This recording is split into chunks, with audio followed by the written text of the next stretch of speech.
Oh, hello, hello, hello.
Yo, Bhavesh, welcome, man.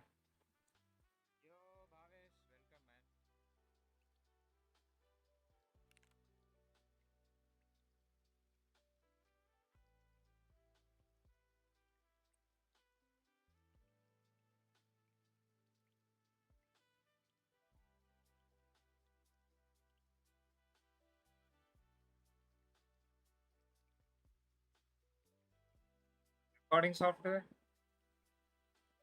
Oh, this one? Streamlab.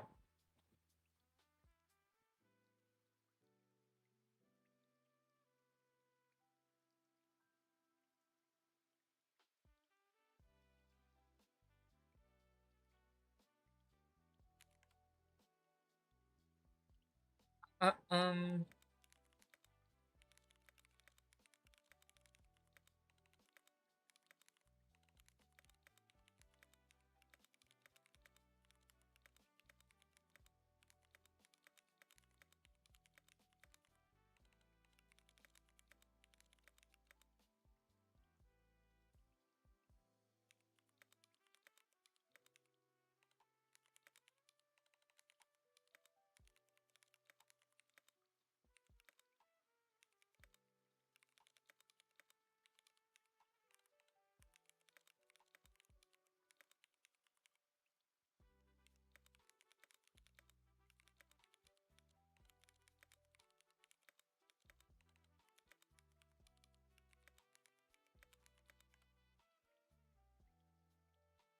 bro. Bro's name is what? I want to edit the PDF using JavaScript. What guy? Bro's name is what? Bro's name is I want Bro's edit PDF using JavaScript. I can't understand you, man. Like, क्या बोल रहे हो? PDF edit करने के लिए तेरे को JavaScript में कोई लाइब्रेरी चाहिए क्या? think PDF किट करके एक होता है.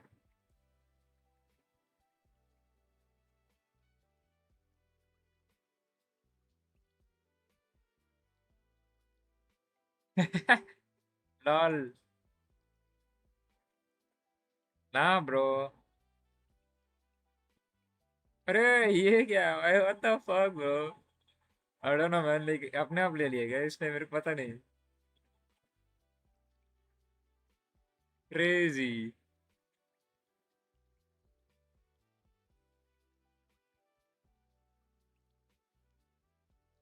है. ये क्या बकचोदी है? Nice name right. या. I want to edit PDF using JavaScript. Suggest me. This is my name. So much big name, man.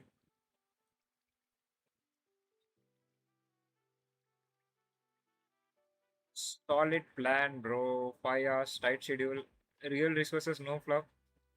Since you already know MERN backend basics and we'll skip with the API part and intro, go straight into the core system building, block scaling patterns, one full case study. So by the end, you actually explain the design end to end. Nah, I won't change the name of channel. Like I like the name of the channel, man. I used to have the dumbest guy, but Someone told me like keep the name as code guy. Then yeah, I used to go and help people on the stream, so people suggested me to keep the name as code guy. I had a name like dumb guy code. Then people told like why don't you have code guy? Remove the dumb. Then I just removed the name and I got this name. There used to be an Canadian streamer, I guess. He used to do the live stream at 1 a.m. in the night, and I used to watch his stream. And I think he was trying to do something different in using the vibe coding. So sometimes he got stuck there, so I helped him. So he suggested me to keep the name like this. Do not take the notes while watching. Watch first, take the notes, sketch after each block, switching between the watch and write break flows. One are core building blocks. Gaurav Sen. Damn. Scheme alongside design system design premier. It's primer.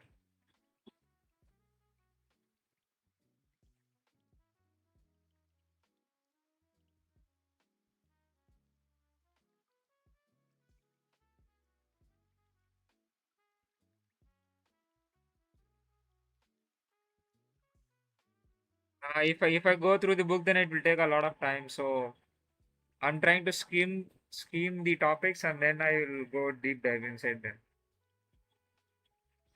First, I need to know something about it.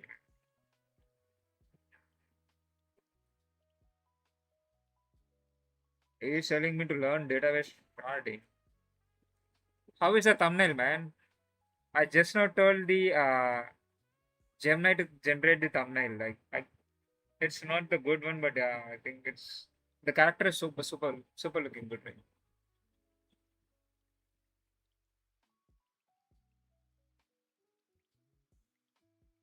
What is system design primer? What does primer means? Bookmark this. Do not read fully now. Okay. He's telling me to take breaks. I'm not going to take any breaks. So early morning, there was a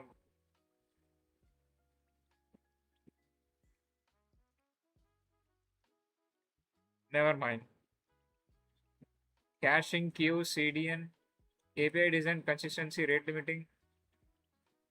So we have the same things in the system design as well, but we are going to learn how to build them, I guess. Maybe like how to structure them. I'm not doing DSA right now. I'm learning system design, and I can't do the code forces. Code forces is so fucking hard, bro. I can't do.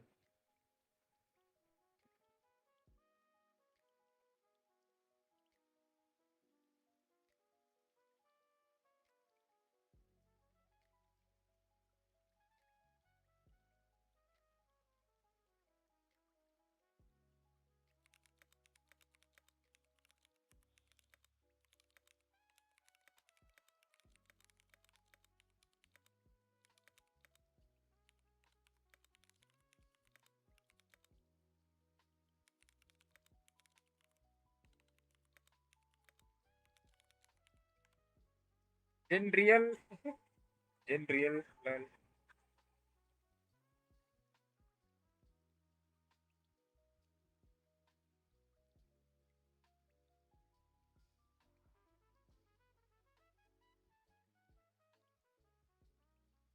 didn't realize the interview. Okay, that's what I was trying to say. You. Okay, nice. For for R4, watch a Hello interview channel too. They do the realistic mock interview. You will use them in the Hello interview. Clarify requirements, functional and non-functional, scale latency, consistency needs. Back of the envelope estimation, QPS. What's QPS? Quality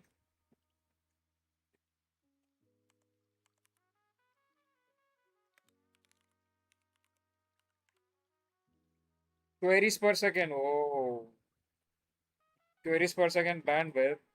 Bandwidth is speed, right? Speed of the internet, right? Like something. Bandwidth is amount of something is getting transferred, right?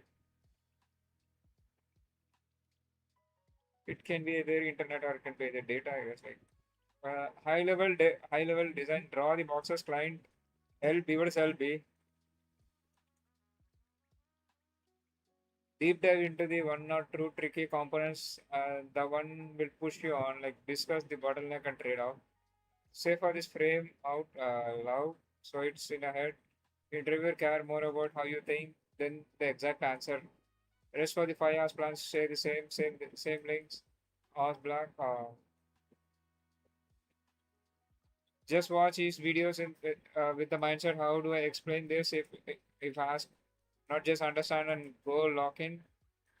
We just got this one. He suggested me to watch the Gaurav Sen video.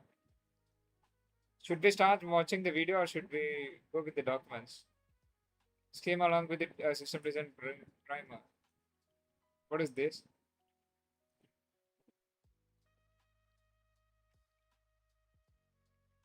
Learn how to design large scale system and prep for the system design interview includes Anki flashcard. Anki flashcards. What is Anki flashcard? Oh, something like this. How do I even go and study this thing? Like, where can I find it?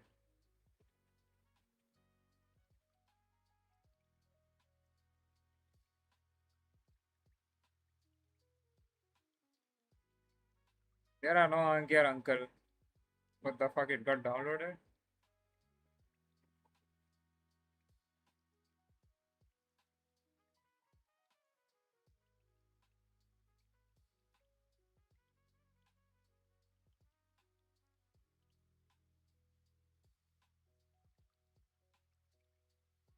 Let us understand what is the basics of system design first.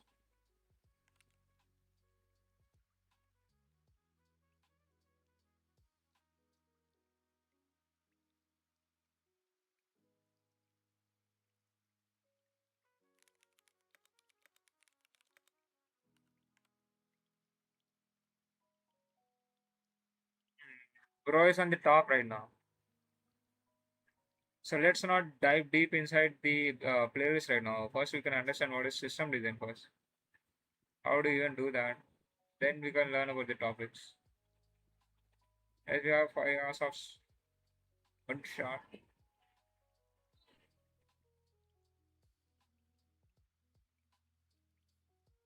This looks good, bro. This thumbnail is good. Like, system design. I'm not learning. I'm learning, not teaching.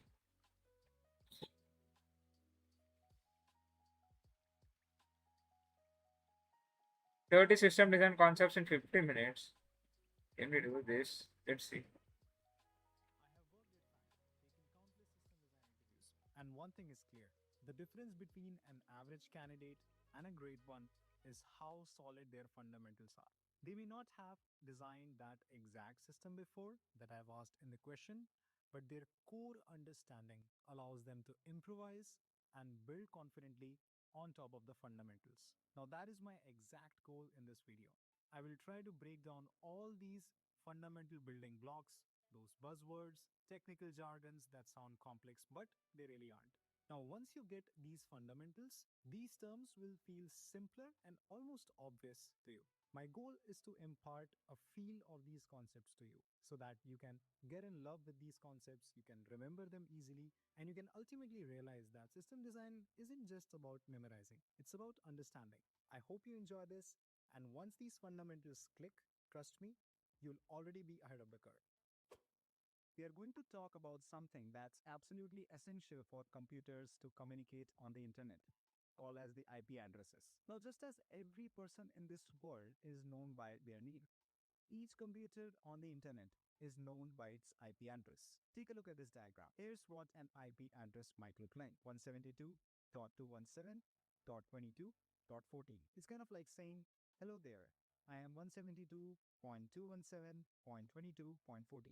This is the way computers introduce themselves to each other on the internet. But sometimes an IP address might look even more complicated, something like this. Well, that's a very horrible name, right? It's no wonder we use domain names like sweetcody.com instead of remembering these long string of numbers. IP address come in different formats like IPv4, which looks like the first example, or IPv6, which looks like the second example. The key point is that every device connected to the internet has a unique IP address, ensuring that the data knows where exactly to go. Think of it like sending a letter. If you don't have the correct address, the letter won't reach the person you're trying to contact. Similarly, if you don't have the correct IP address, the data won't reach the right computer. IP address are foundation of how the internet works, making sure billions of devices can communicate with each other without getting lost. DNS or domain name system. Let's say when you type sweetcody.com in your browser, what happens next? The browser needs to connect to SweetCody's servers to load the homepage. But it first has to figure out where that server is located. This is where the DNS comes in. Here's how it works. Your browser asks, where is sweetcody.com? This question is sent to the DNS server. The DNS server checks its records and responds. It's at 10.2.3.12. Now your browser knows the exact IP address of the SweetCody's server. Finally, your browser uses this IP address to connect directly to SweetCody's servers, and the homepage loads on your screen. So the DNS is just like a phone book. When you enter a website name like sweetcody.com, the DNS takes that name and looks up the corresponding IP address of the server. Without DNS, you would have to remember the IP addresses of every website you want to visit. That would be cumbersome, right? Imagine having to recall something like 10.2.3.12 instead of just typing sweetcody.com. Definitely not fun. Thankfully, DNS handles all that for you, translating easy to remember names into the precise IP addresses that computers use to communicate. Many people think that the cloud is some magical place where your data floats around.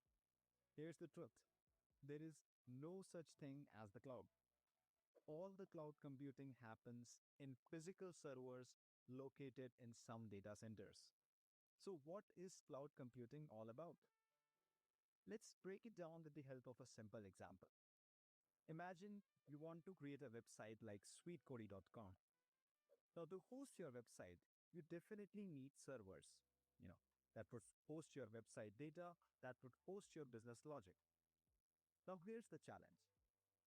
You can buy the physical servers yourself and then maintain it and develop it. But buying and maintaining the physical servers is expensive and time consuming. You'd have to purchase the hardware, maintain the servers, take care of their security, backups, power supply, and then replace them when they break down. This is where cloud computing comes in to save the day.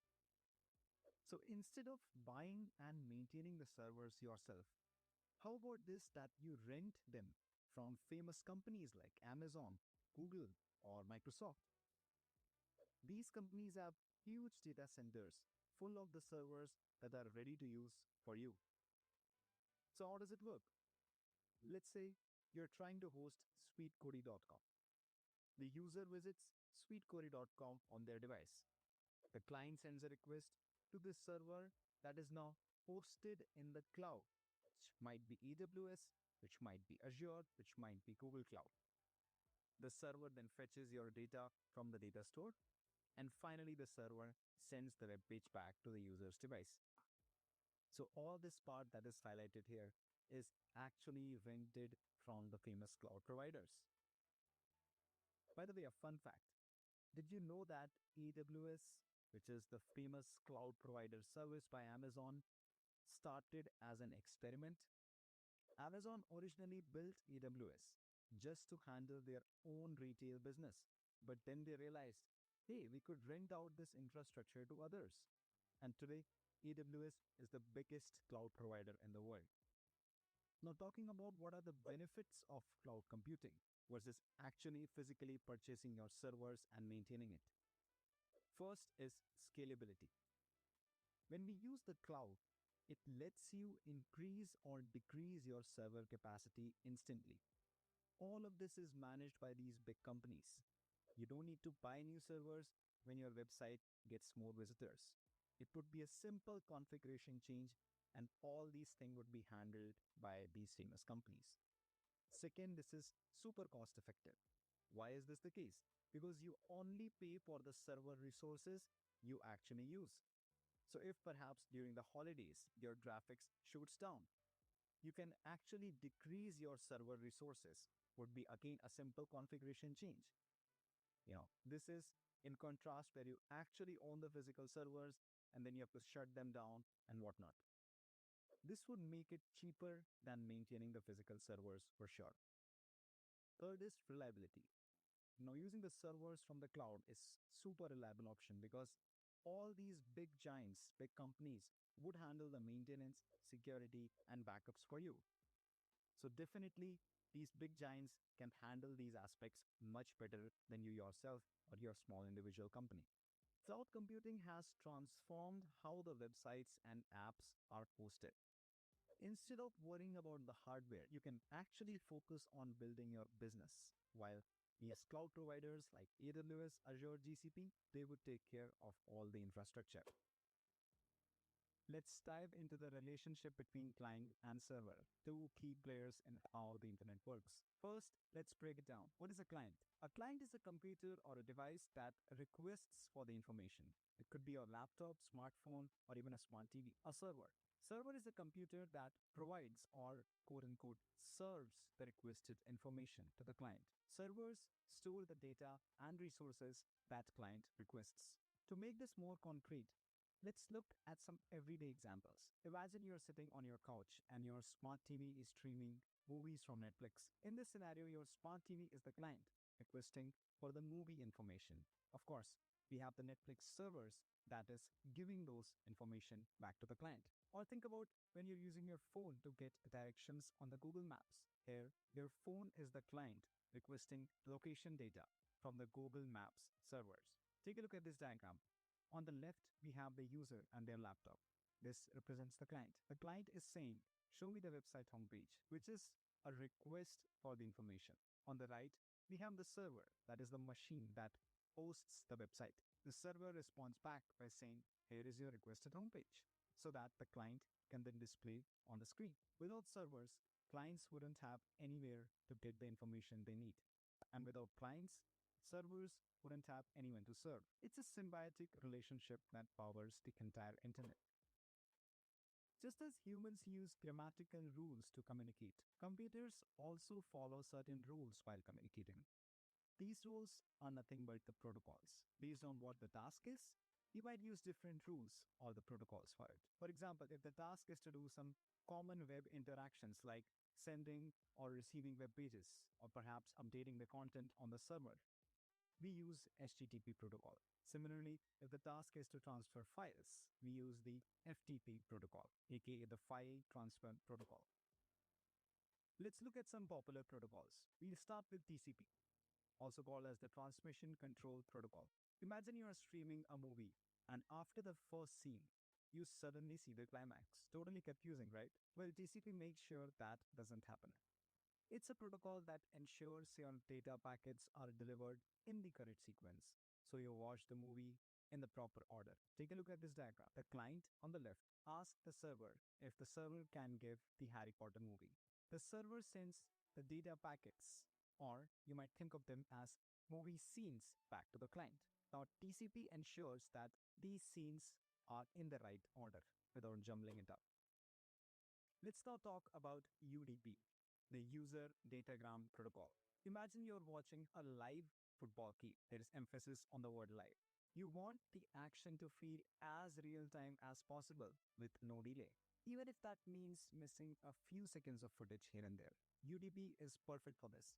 It sends the video very quickly, but it doesn't guarantee that every single piece of the data will arrive. Unlike TCP, which focuses on delivering every part of the data in order, UDP is all about speed. It sends data super fast, even if it skips a bit here and there. This makes it great for live events, where being up to the second is more important than perfect accuracy. Take a look at the diagram. The client, your device, requests to watch a live football game from the server.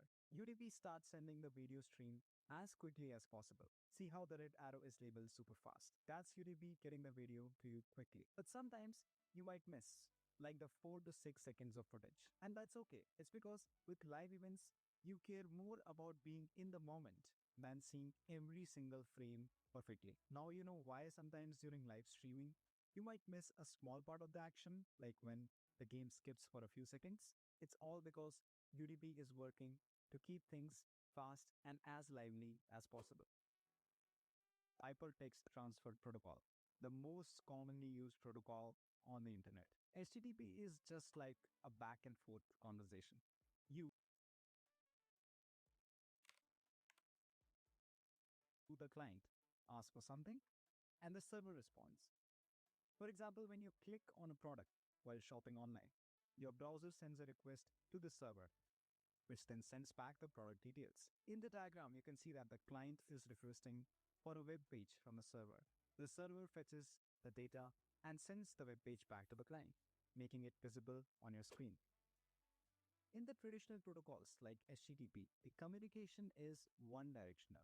What do we mean by one directional? It means that the client sends a request and then the server responds back. But with WebSockets, the communication is bidirectional. This means both the client and the server can send data to each other anytime. For instance, think about a live chat application. Instead of constantly asking the server, do you have new message? Do you have new message? WebSockets allows the server itself to push messages directly to the client as soon as they arrive. This makes the communication much more efficient and real time. In the diagram, you can see how both the client and the server can send data back and forth freely, maintaining a continuous two-way conversation. You can think of Forward Proxy as your own personal assistant.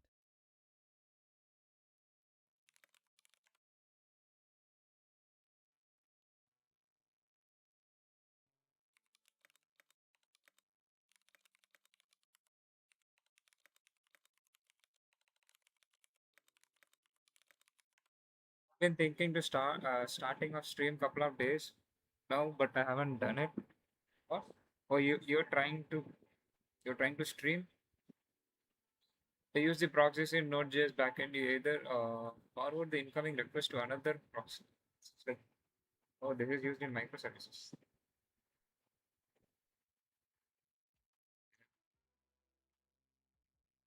Yeah. I'll give you an example. In the image, you can see that you are the client and your assistant is the forward proxy. So let's say you need to have vegetables. What do?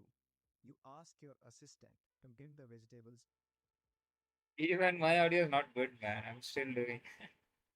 Who cares? Does anyone really care about the audio? from the market for you. He will head out, grab the veggies, and bring them back to you. Similarly, in the internet world, when your computer, aka the client, This guy's good. when it needs something from outside or from the internet, it would just ask the forward proxy to fetch it. The forward proxy goes to the internet, gets the required data, and brings it back to your computer. Now let us try to understand reverse proxy. Understanding reverse proxy is very similar to understanding forward proxy, but with an exception that this time you can imagine the reverse proxy to be a personal assistant, but for your family, not yourself. So what does it mean? Let's take an example. Assume that the external world is trying to contact your family. Now, in this case, all these requests doesn't have to go directly through our family, but instead it would go through your assistant. So the assistant would first decide, which requests or which calls are important. It would perhaps filter the non-important or the unnecessary calls.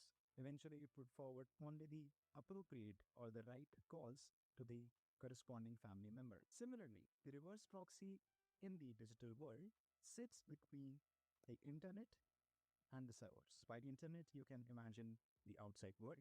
By servers, it's your family. And here is the reverse proxy, which is the assistant for your family or the servers. So how does it work? Whenever there is a request from the internet, the reverse proxy would first receive it. It would filter the non-important or the unnecessary requests. Ultimately, it would forward the important requests to the appropriate service. But what exactly is an API? Just like people are social, computers are social too. They like to talk to each other, but with the help of APIs. So, an API, or the application programming interface, is simply a way for the computers to talk to each other. Now, just like people can communicate to each other in numerous ways, it might be using symbols, using words, or maybe gestures. Similarly, computers can also communicate with each other in different ways. We'll discuss the three most popular ways using REST, GraphQL, and gRPC. I'll begin with an analogy. Suppose you go to a restaurant, you take a look at the menu, you browse various options, and then you decide perhaps you want burger and fries. You then place your order with the waiter, who notes it down, relays it to the kitchen, and then ultimately brings your meal back to you. Now, just like a restaurant has a menu that lists the specific dishes that you can order, computers use REST APIs to communicate only in certain standardized ways. Now, these standardized ways are just like the items on the menu. That is, they define the specific type of requests that you can make to the server. Here are the four most common type of standardized operations used in REST API. HTTP GET. Here, you ask the server for data. HTTP POST. Here, you add the data to the server. HTTP batch. Here, you update an existing data on the server. HTTP delete. Here, you remove the data from the server. Let's continue our restaurant analogy. But this time, instead of just choosing from the menu, you decide to customize your meal. You want perhaps a burger with extra pickles, extra cheese, and a gluten-free bun. The waiter takes note of your custom order, communicates it to the chef, and then the chef prepares your meal exactly as you requested. The waiter then brings you the meal tailored precisely to your taste and how you.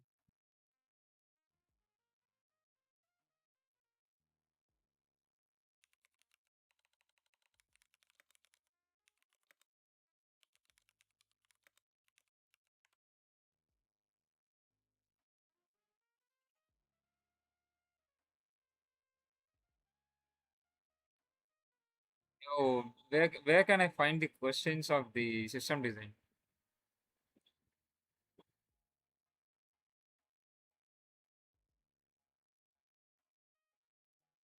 100 and what?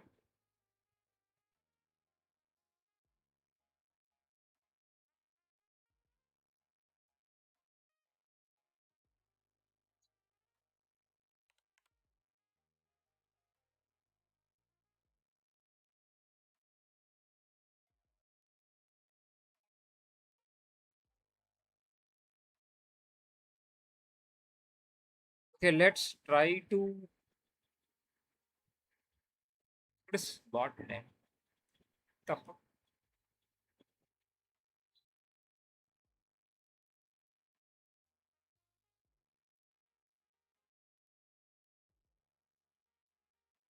We have a lot of we have 45 system design questions. Let's try to design. Let's see how much we know. I guess.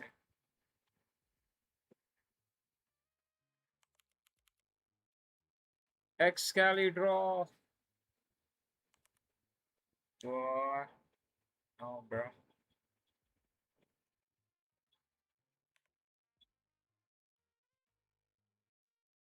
Maybe we can copy 10, 10, I guess.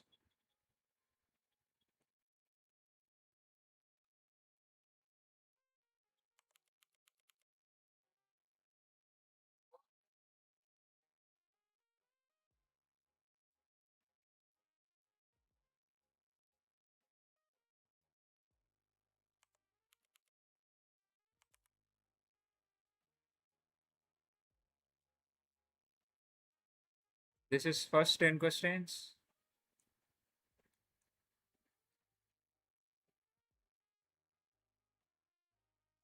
So do we have to write the code for this, or like do we have to only just explain how to build this?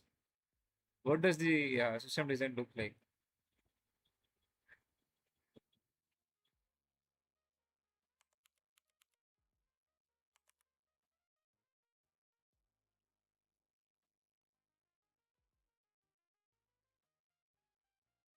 Botnet is like kind of basically one single machine, multiple machines runs on multiple bars. Mostly spam for the data extraction. Oh, all these bots for data extractions. I think I think we can do this thing first. Like, let's not bombard the resources right now. Let's try to do this. What does what does the first question says? It says like design the distributed metrics logging system.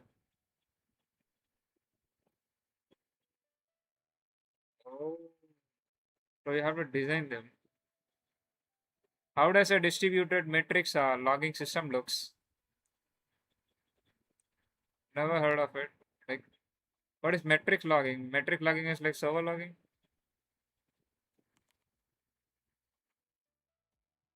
Distributed metrics login and aggregation system. Stream processing system like Kafka. It's Kafka.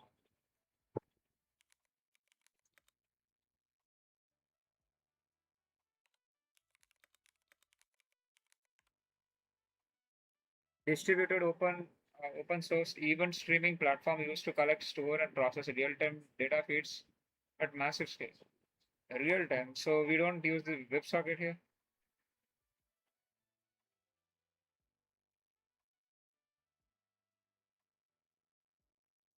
Oh, it is used to move the data between different computers very fast. I mean, a computer programs very fast.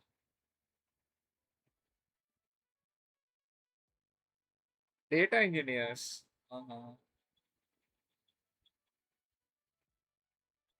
design a key value store.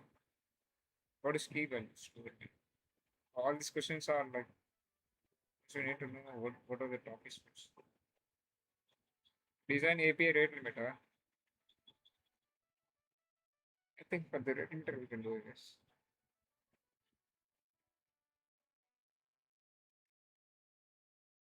Performance, a system to collect the performance metric from thousands of servers. What the fuck? A system to collect the performance metrics from thousands of servers of companies ask, okay, servers of thousands of servers. Collect the performance metrics from thousands of servers.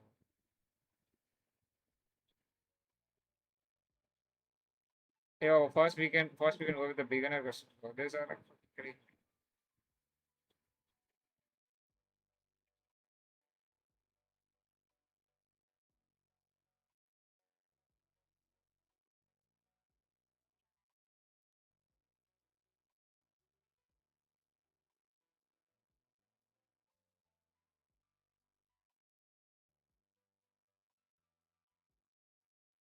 So we have to build them in real time, or like do we have to only say how we can build them?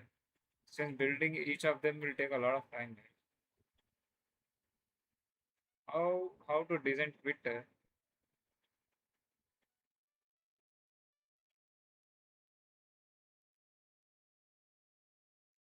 If we start designing 45 things, like it will take 45 months to do. Crazy. Design ticket master reservation system with the high volumes, tight deadlines. Suddenly, your Twitter knowledge is partially relevant, but mostly confusing. You start applying the Twitter patterns, problem, completely different constraints. You over engineer, like like what values will go in the get set put, and what kind of data you will be extracting. Ah,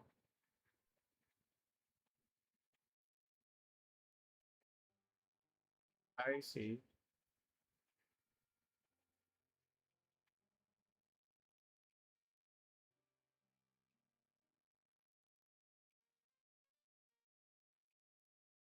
So how we can design a ticket master system? Let's do the Twitter and ticket master system for now. If I had to create a Twitter, how would I do that? Let me try.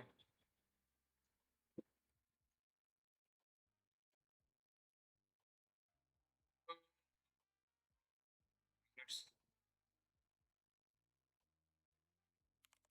first we can do it the dumbest way, and next we can do it the good way. Yes, like we can optimize it later. So in the end I will share the link, and you guys can come and make the changes if you want. Like we can try it for now. So what does the Twitter does? Uh, Twitter can uh, first we have first we have auth flow, right? Auth flows, which is like register, login. Bro, the mouse sensitivity is too much high. Yo, Giri bro, what's up? The mouse sensitivity is too much, man. Did I change it? I'm not able to ride it, bro. What the fuck?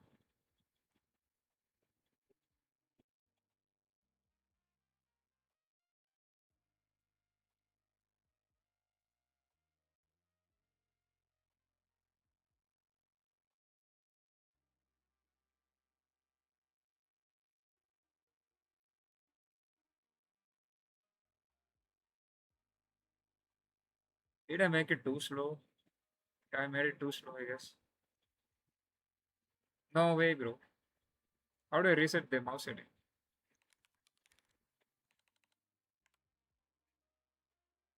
I'm not able to ride. Don't we have a reset button here? Oh, what?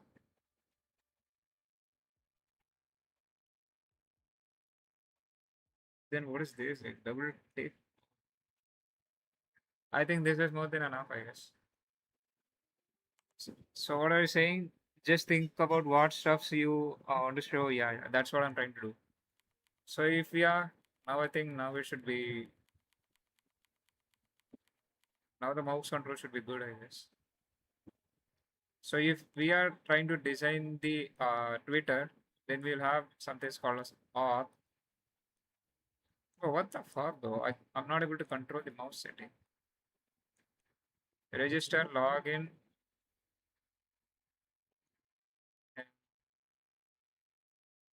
and reset password. What else we have?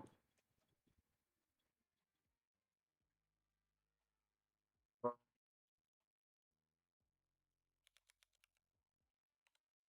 I want to reset my mouse setting. It's fucked up. I'm not able to write. What should I do?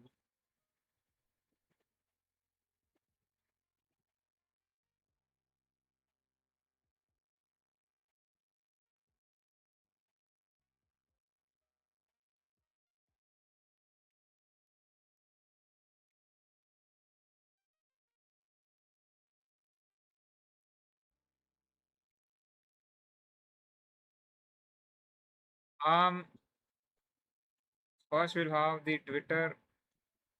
Let's write the things it has. First, user can either register, login, bro, what the fuck, and follow someone. I'm not even able to write anything, bro. What the fuck? I used to have a lot of good control over the mouse. I don't know because of some changes on the mouse. I guess I'm not able to control it.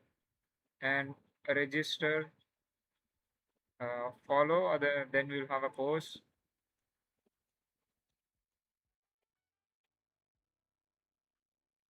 Do we have a chat option in the Twitter? I never used it.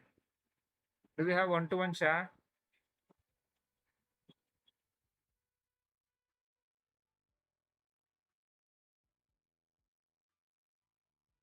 Oh,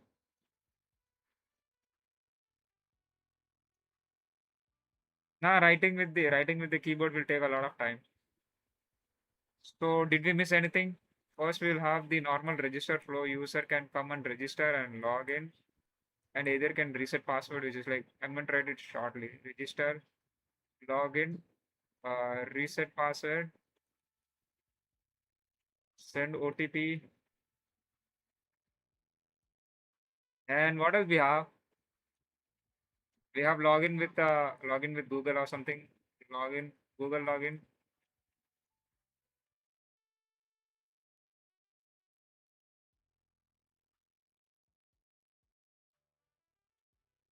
Yeah, Google login to FA.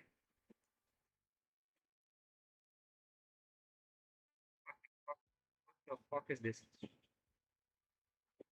Yeah, I wrote them. I wrote them like reset password and send OTP and verification and everything will be covered here. And what else we have in the Twitter? And we have one for follow and yeah, this will control everything like follow user, unfollow, and in the following we'll have post. Sorry, we have post here. We'll have post. We can like, dislike. Hell nah, bro. Ignore the handwriting. Dislike, comment, tag.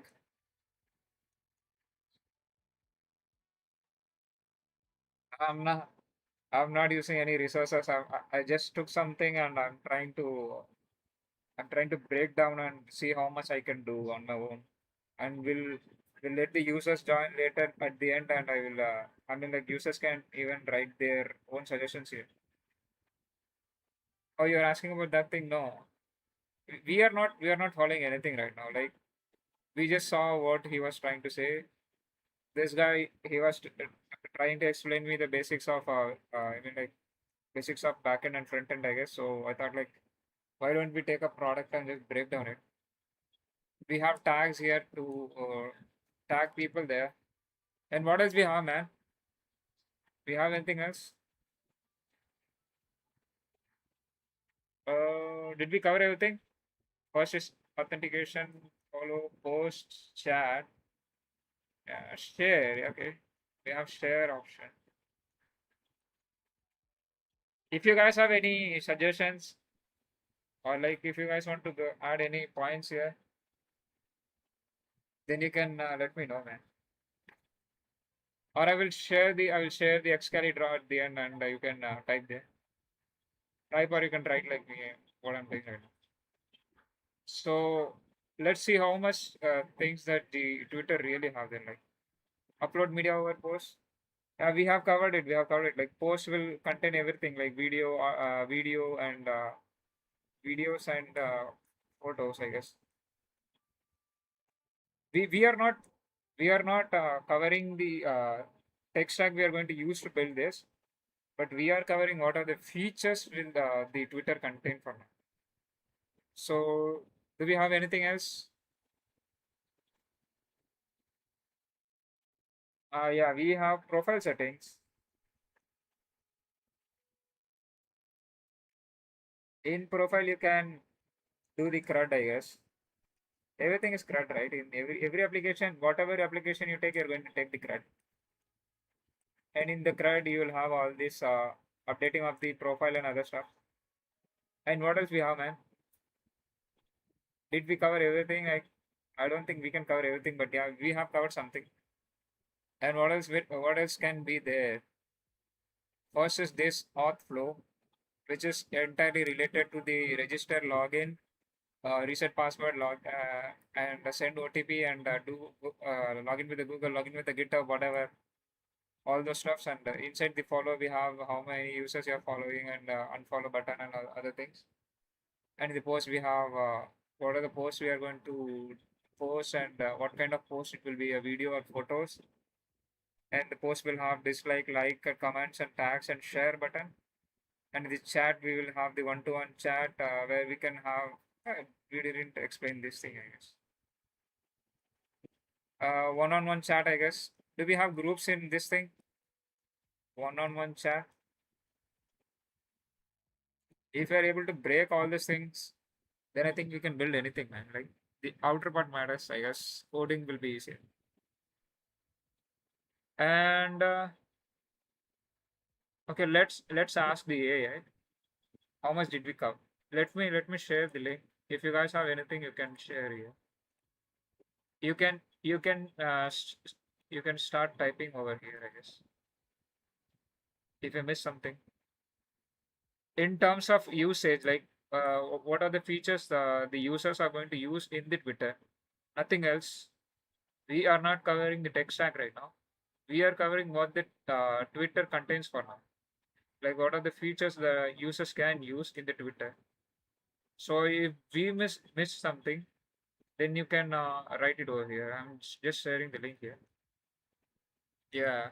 Now come and interact, guys. We can learn together. If you want, I can create a Google Meet as well, like which can be in real time and we can discuss there. I'm not doing LeetCode right now.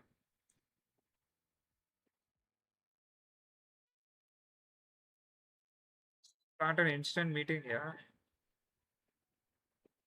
If you guys are shy, then you can type on the chat, I guess. Or if anyone wants to join the meeting and join the Excalibur as well, and we can do it on the real time.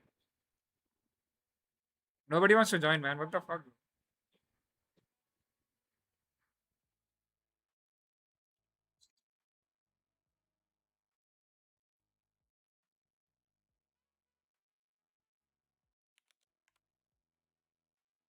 You are asking the wrong question. Let me see what is my profile name. I've kept some weird name.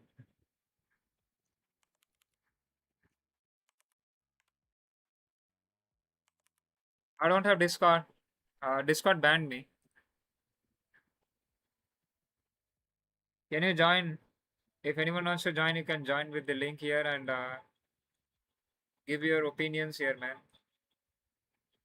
And for the meeting, you can join with this link. Nothing is crazy. It's just a normal thing. Let me see what the Twitter actually contains then. Like,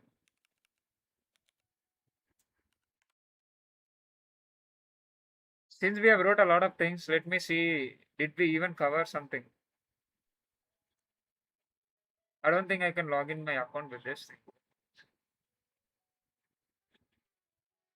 There is a bug with this account in the. Oh, finally it got.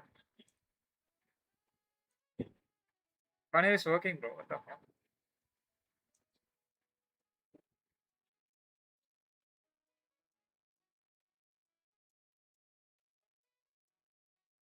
No, he's asking me to set up account. I don't want to set up. Uh, Maybe I can go with a different account I have right now.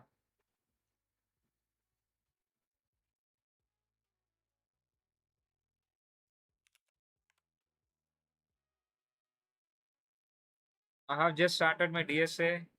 Good luck, buddy. Keep doing. Guys, can we hit the 10 likes, man, today? What the fuck? Oh, we even have the subscription. We missed the subscription. Premium features, maybe. Okay, what else we have? We have search, but explore button, and we have follow, we have chat, we have group section, premium. In the premium, what we have? Maybe. Oh, we have ads here. Okay. We have creator studio. We have groups. We have creator space.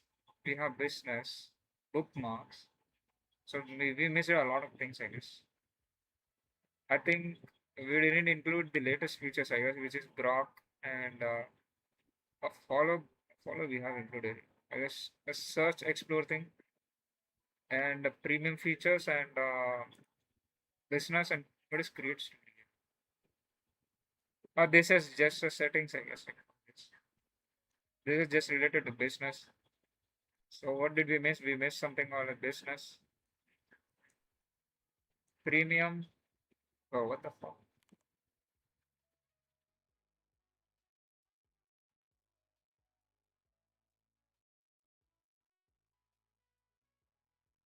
Premium features. And one more was what? Business. This business related stuff, man. And one more was like explore part.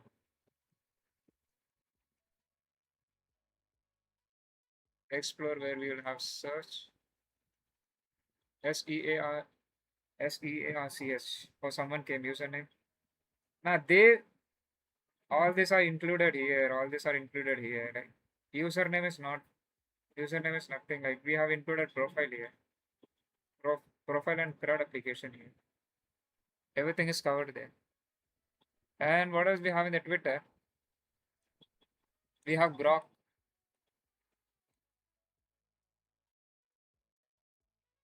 I will keep the link pinned. So if anyone wants to join the meeting, you can join and discuss about the system design. If you have any idea, you can share, and we can learn together if you want. And we have the Grok, and we have what else we had? We had Grok. We had we already covered it. We also covered the post section, and profile also covered. Grok also covered, and premium features covered. Search explore button covered. I don't think we have anything else like Twitch is that's it, I guess. Yeah, Twitch is that. We already covered this profile thing and everything. Creators for you, yeah, follow. It doesn't matter. Just two APIs. Chat window. In the Grok, we have a normal GPT thing. And in premium, we have. eh, Do we need to cover what we have in the premium thing? Right? It doesn't matter, right? Like we have covered, like in general, like what the premium contains. So I think we have successfully break down how the Twitter and what the Twitter contains, I guess. So how do we build it? Let's do the LLD now. This is HLD. In the auth we'll have in the auth we can have the what do you call this thing? The login, logout,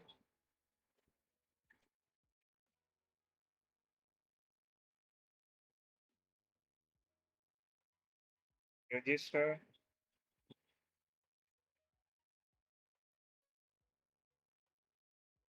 register and F2FA APIs. APIs this one. I don't think we need to look for the tech stack right now. Since we are using the JS related tech stack, so we can go with the backend we can go with the Express,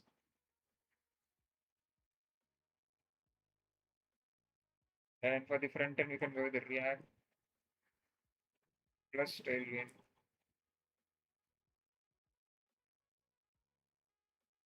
Plus React query for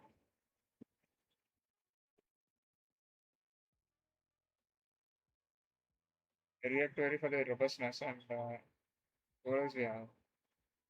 For the profile and post sections, we can use S3, I guess.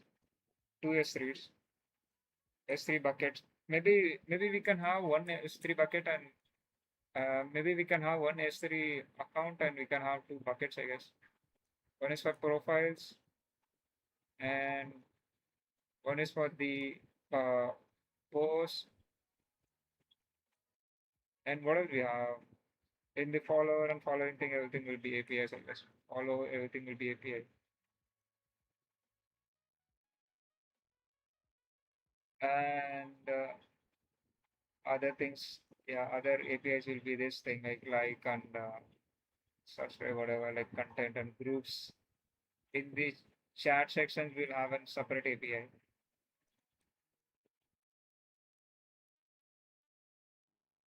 Even for the chat, we will have a lot of images, and if there are images, then we are going to store them in a separate S3 bucket, which is going to be for chat, I guess.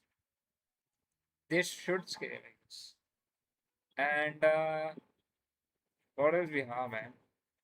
For the premium features, imagine if you're using Razorpay. Premium features, imagine if you're using Razorpay, or they might be using something different. Any subscription platform, maybe Razorpay.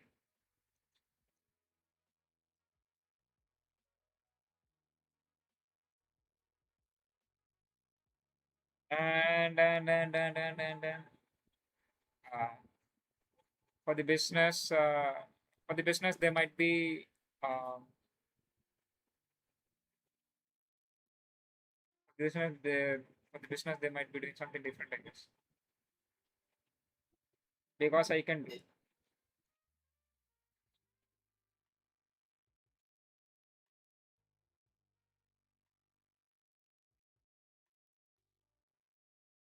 Think we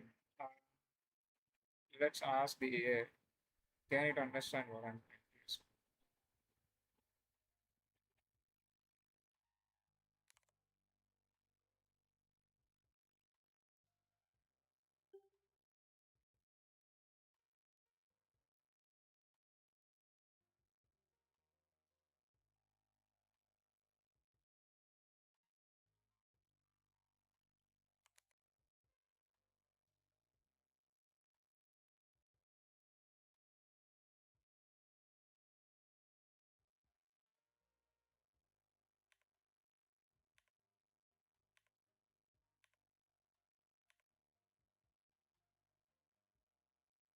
We almost covered everything, I guess. Let me ask the AI, did we miss anything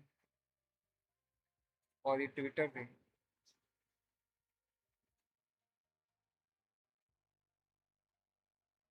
So do you want to join Tejas? We can learn the system design. I just now try to break down the Twitter and what are the things Twitter contains.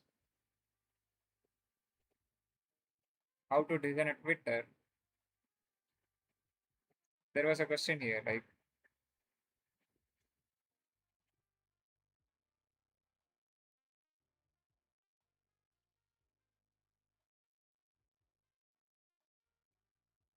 the messages I can use the for messages are we using the WebSocket, I guess?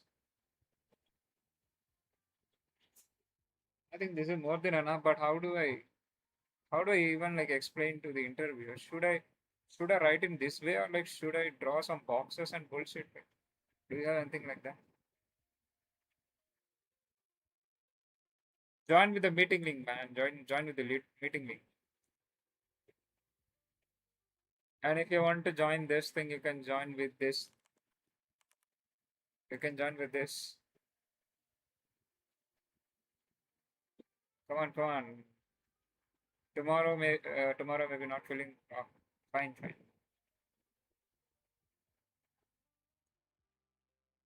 We did break something,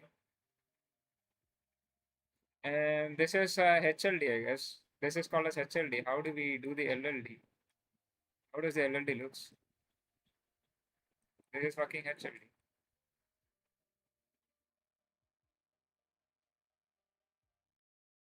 And for LLD,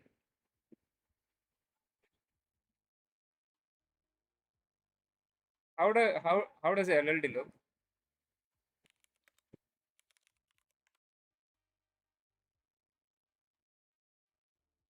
Oh, you have to draw boxes and other stuff. Okay. For the load balancer, you have to draw box. Actor. The fuck? Oh, in LLD, it has everything. Okay. In-depth breakdown of something. Um,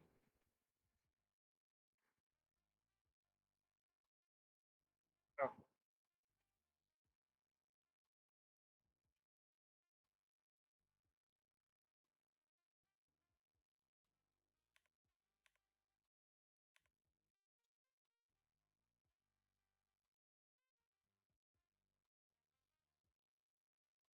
this is how we draw LLD. Oh, so how does this look? I mean, like complete LLD or something. Uh, Let me tell the AI to create a complete LLD.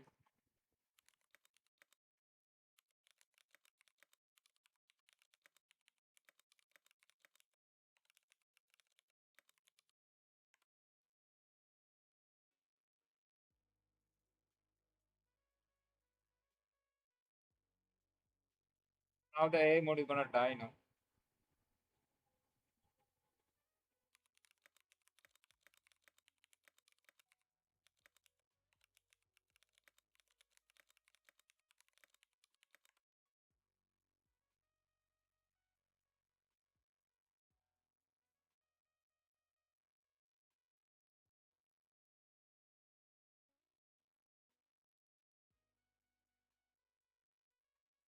You got the HLD, but this is not LLD. I needed the LLD. I created. You created something? Oh, there's like we have a streaming API in Twitter. What is streaming API? Do we have streaming thing in Twitter? Do we have live stream in Twitter? So if they are asking me to create the schema in the Postgres, then I'm done, man. Like it's very fucking hard, bro. Like you have to go and do a lot of things. But it's going to be no SQL, I think we can.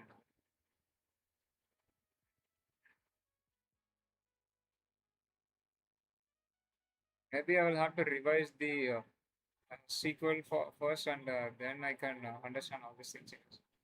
Is this LLD? So the flow of program will be LLD, right? Yeah. User, CDN, Edge, API Gateway, core services. We have fucking stream here. Yeah, for the media, they are using the SS3. We even did that. We even did for the releasing of the thing. For the DB, we did not discuss anything since we know like DB is going to be used for everything. For the streams, they are using Kafka.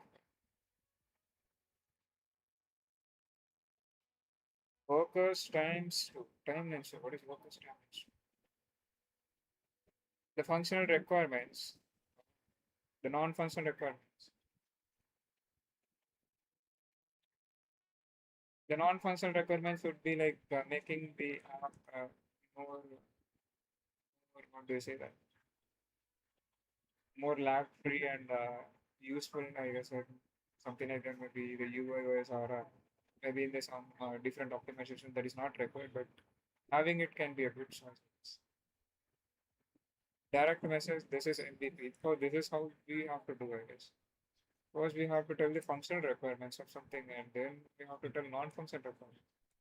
How do we actually explain and do LLD in interviews?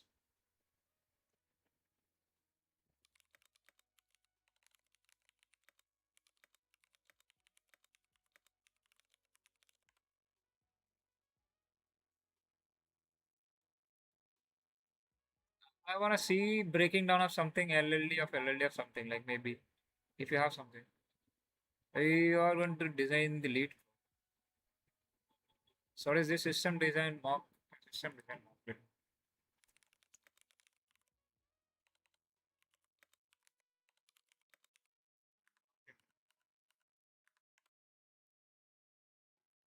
Let's go and find something like design the TikTok system design interview. Everyone are going the TikTok.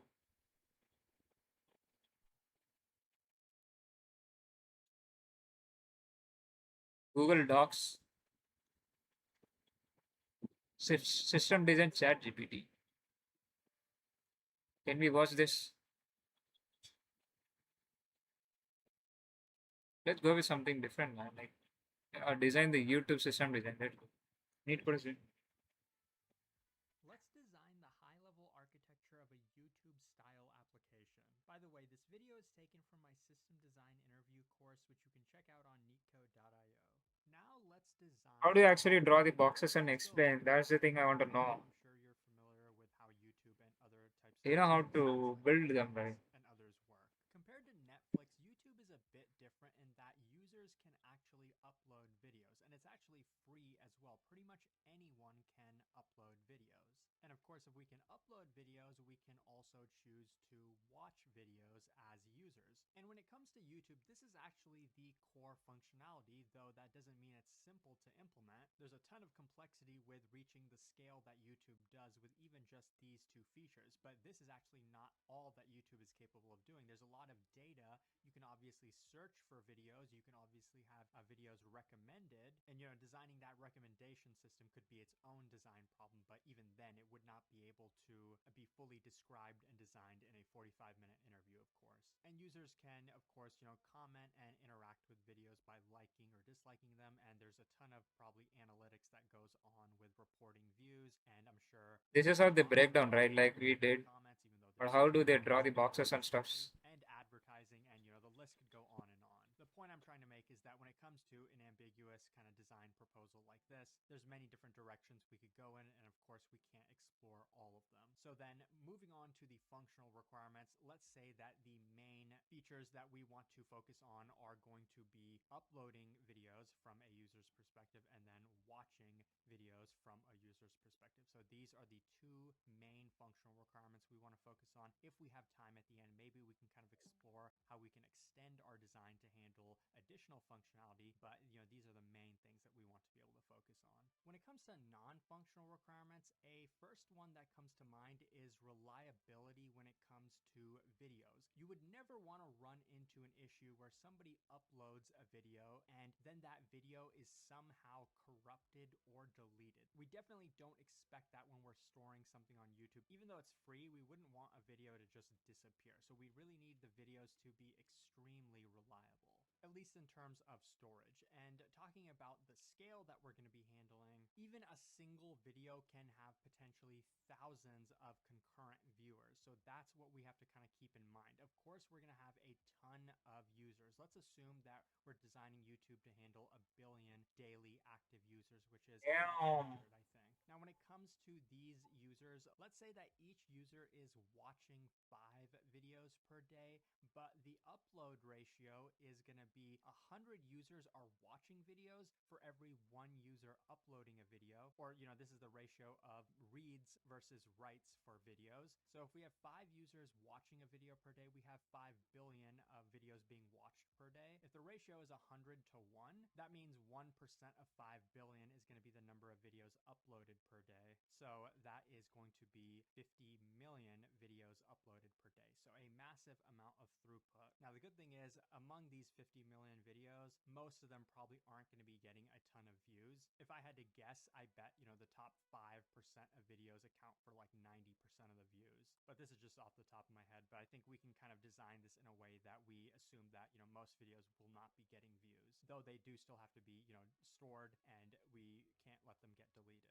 Now, in most cases, doing a bunch of complex math isn't super important. It's about coming to the right conclusions, which we kind of are. We also have to keep in mind that when it comes to availability, we definitely want to favor availability over consistency. What do I mean by that? Well, every time you go on YouTube and you refresh the YouTube homepage and you want to see like a bunch of videos on your homepage, every time you make that request, every time you refresh, you should get a correct response. You should get an HTTP 200 response and things should load. And it's okay if we have to sacrifice consistency to achieve that. What do I mean by that? Well, what if you're in your subscription feed and somebody just uploaded a new video? Somebody you're subscribed to just uploaded a new video 1 second ago, and you just refreshed your homepage. You see a bunch of videos in your subscription feed, but none of them appear to be the one that was just uploaded a second ago. Hypothetically, this could happen if we have multiple storage systems, and one of the storage systems that you happen to be reading from when you refreshed the page was this one, but this one did not have the most up-to-date data. This one did not have the new video uploaded, but this one did. But eventually that video will be replicated to the other storage, but it just takes a few seconds. So you're getting stale data. Our data storage is not favoring consistency, it's favoring availability. And the worst thing that would happen in this case is most likely you would have to wait a little bit longer. Maybe when a new video is uploaded, you have to wait 5 seconds before you can actually see it, or maybe in the worst case, something like 10 seconds. But is that really that big of a deal? I think it would be a lot worse if you refresh the page and it didn't return anything to you at all. And lastly, we want to obviously minimize the latency as much as possible. When you click to watch a video, ideally it should start playing immediately, even if the entire video isn't loaded. And if we have a good internet connection, we shouldn't have to experience any buffering or waiting for the video to load. Now let's start with the high-level design. And I'm going to start with the user journey of uploading a video, because uploading is probably going to be more complicated than actually watching a video. And this will probably give us a better sense of the infrastructure that's going to be involved with our design. Now, since we're dealing with such a massive scale, 50 million uploads per day, we probably can't handle that with a single server. So we would most likely have a load balancer sitting in between a bunch of application servers so that we can kind of scale this horizontally. Now, this is a pretty generic thing.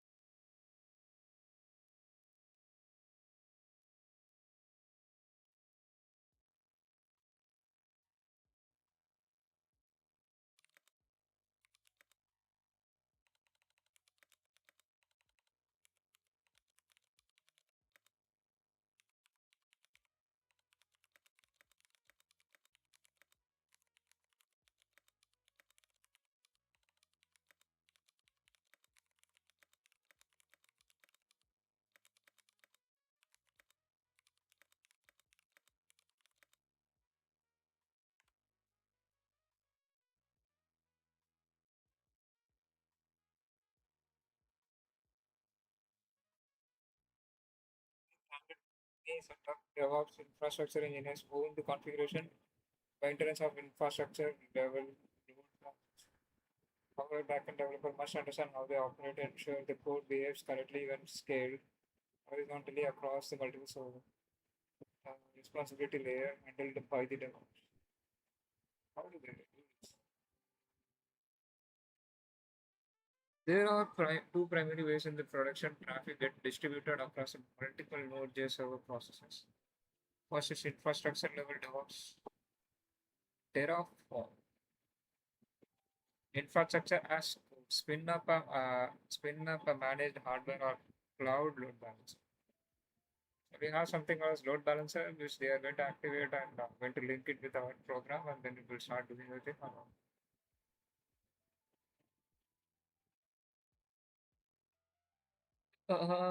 User traffic cloud load balancer and Node.js. Yeah, they are connecting it in between, and this is going to distribute the traffic, I guess. So this is used for distributing. Developer write this, yeah. Software/software container Nginx local setup. If I'm managing our own virtual private servers or setting up a local staging networks using Nginx as a reverse proxy load balancer, this distributes the web request sequentially using round robin. And finally, I'm seeing the round robin across the multiple native instance. Start the multiple instance of the Node.js and instance beginning 2, 3. Configure the Nginx. How do you spell this? Is it Nginx or Nginx? Nginx. Define the upstream block mapping the Node.js targets. Oh, this is how we read the Nginx thing. Okay. Oh, that's it, bro.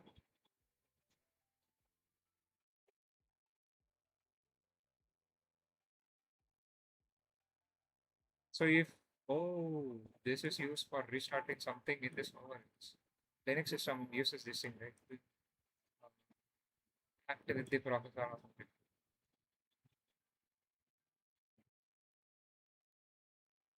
So now we understand what is load balancing.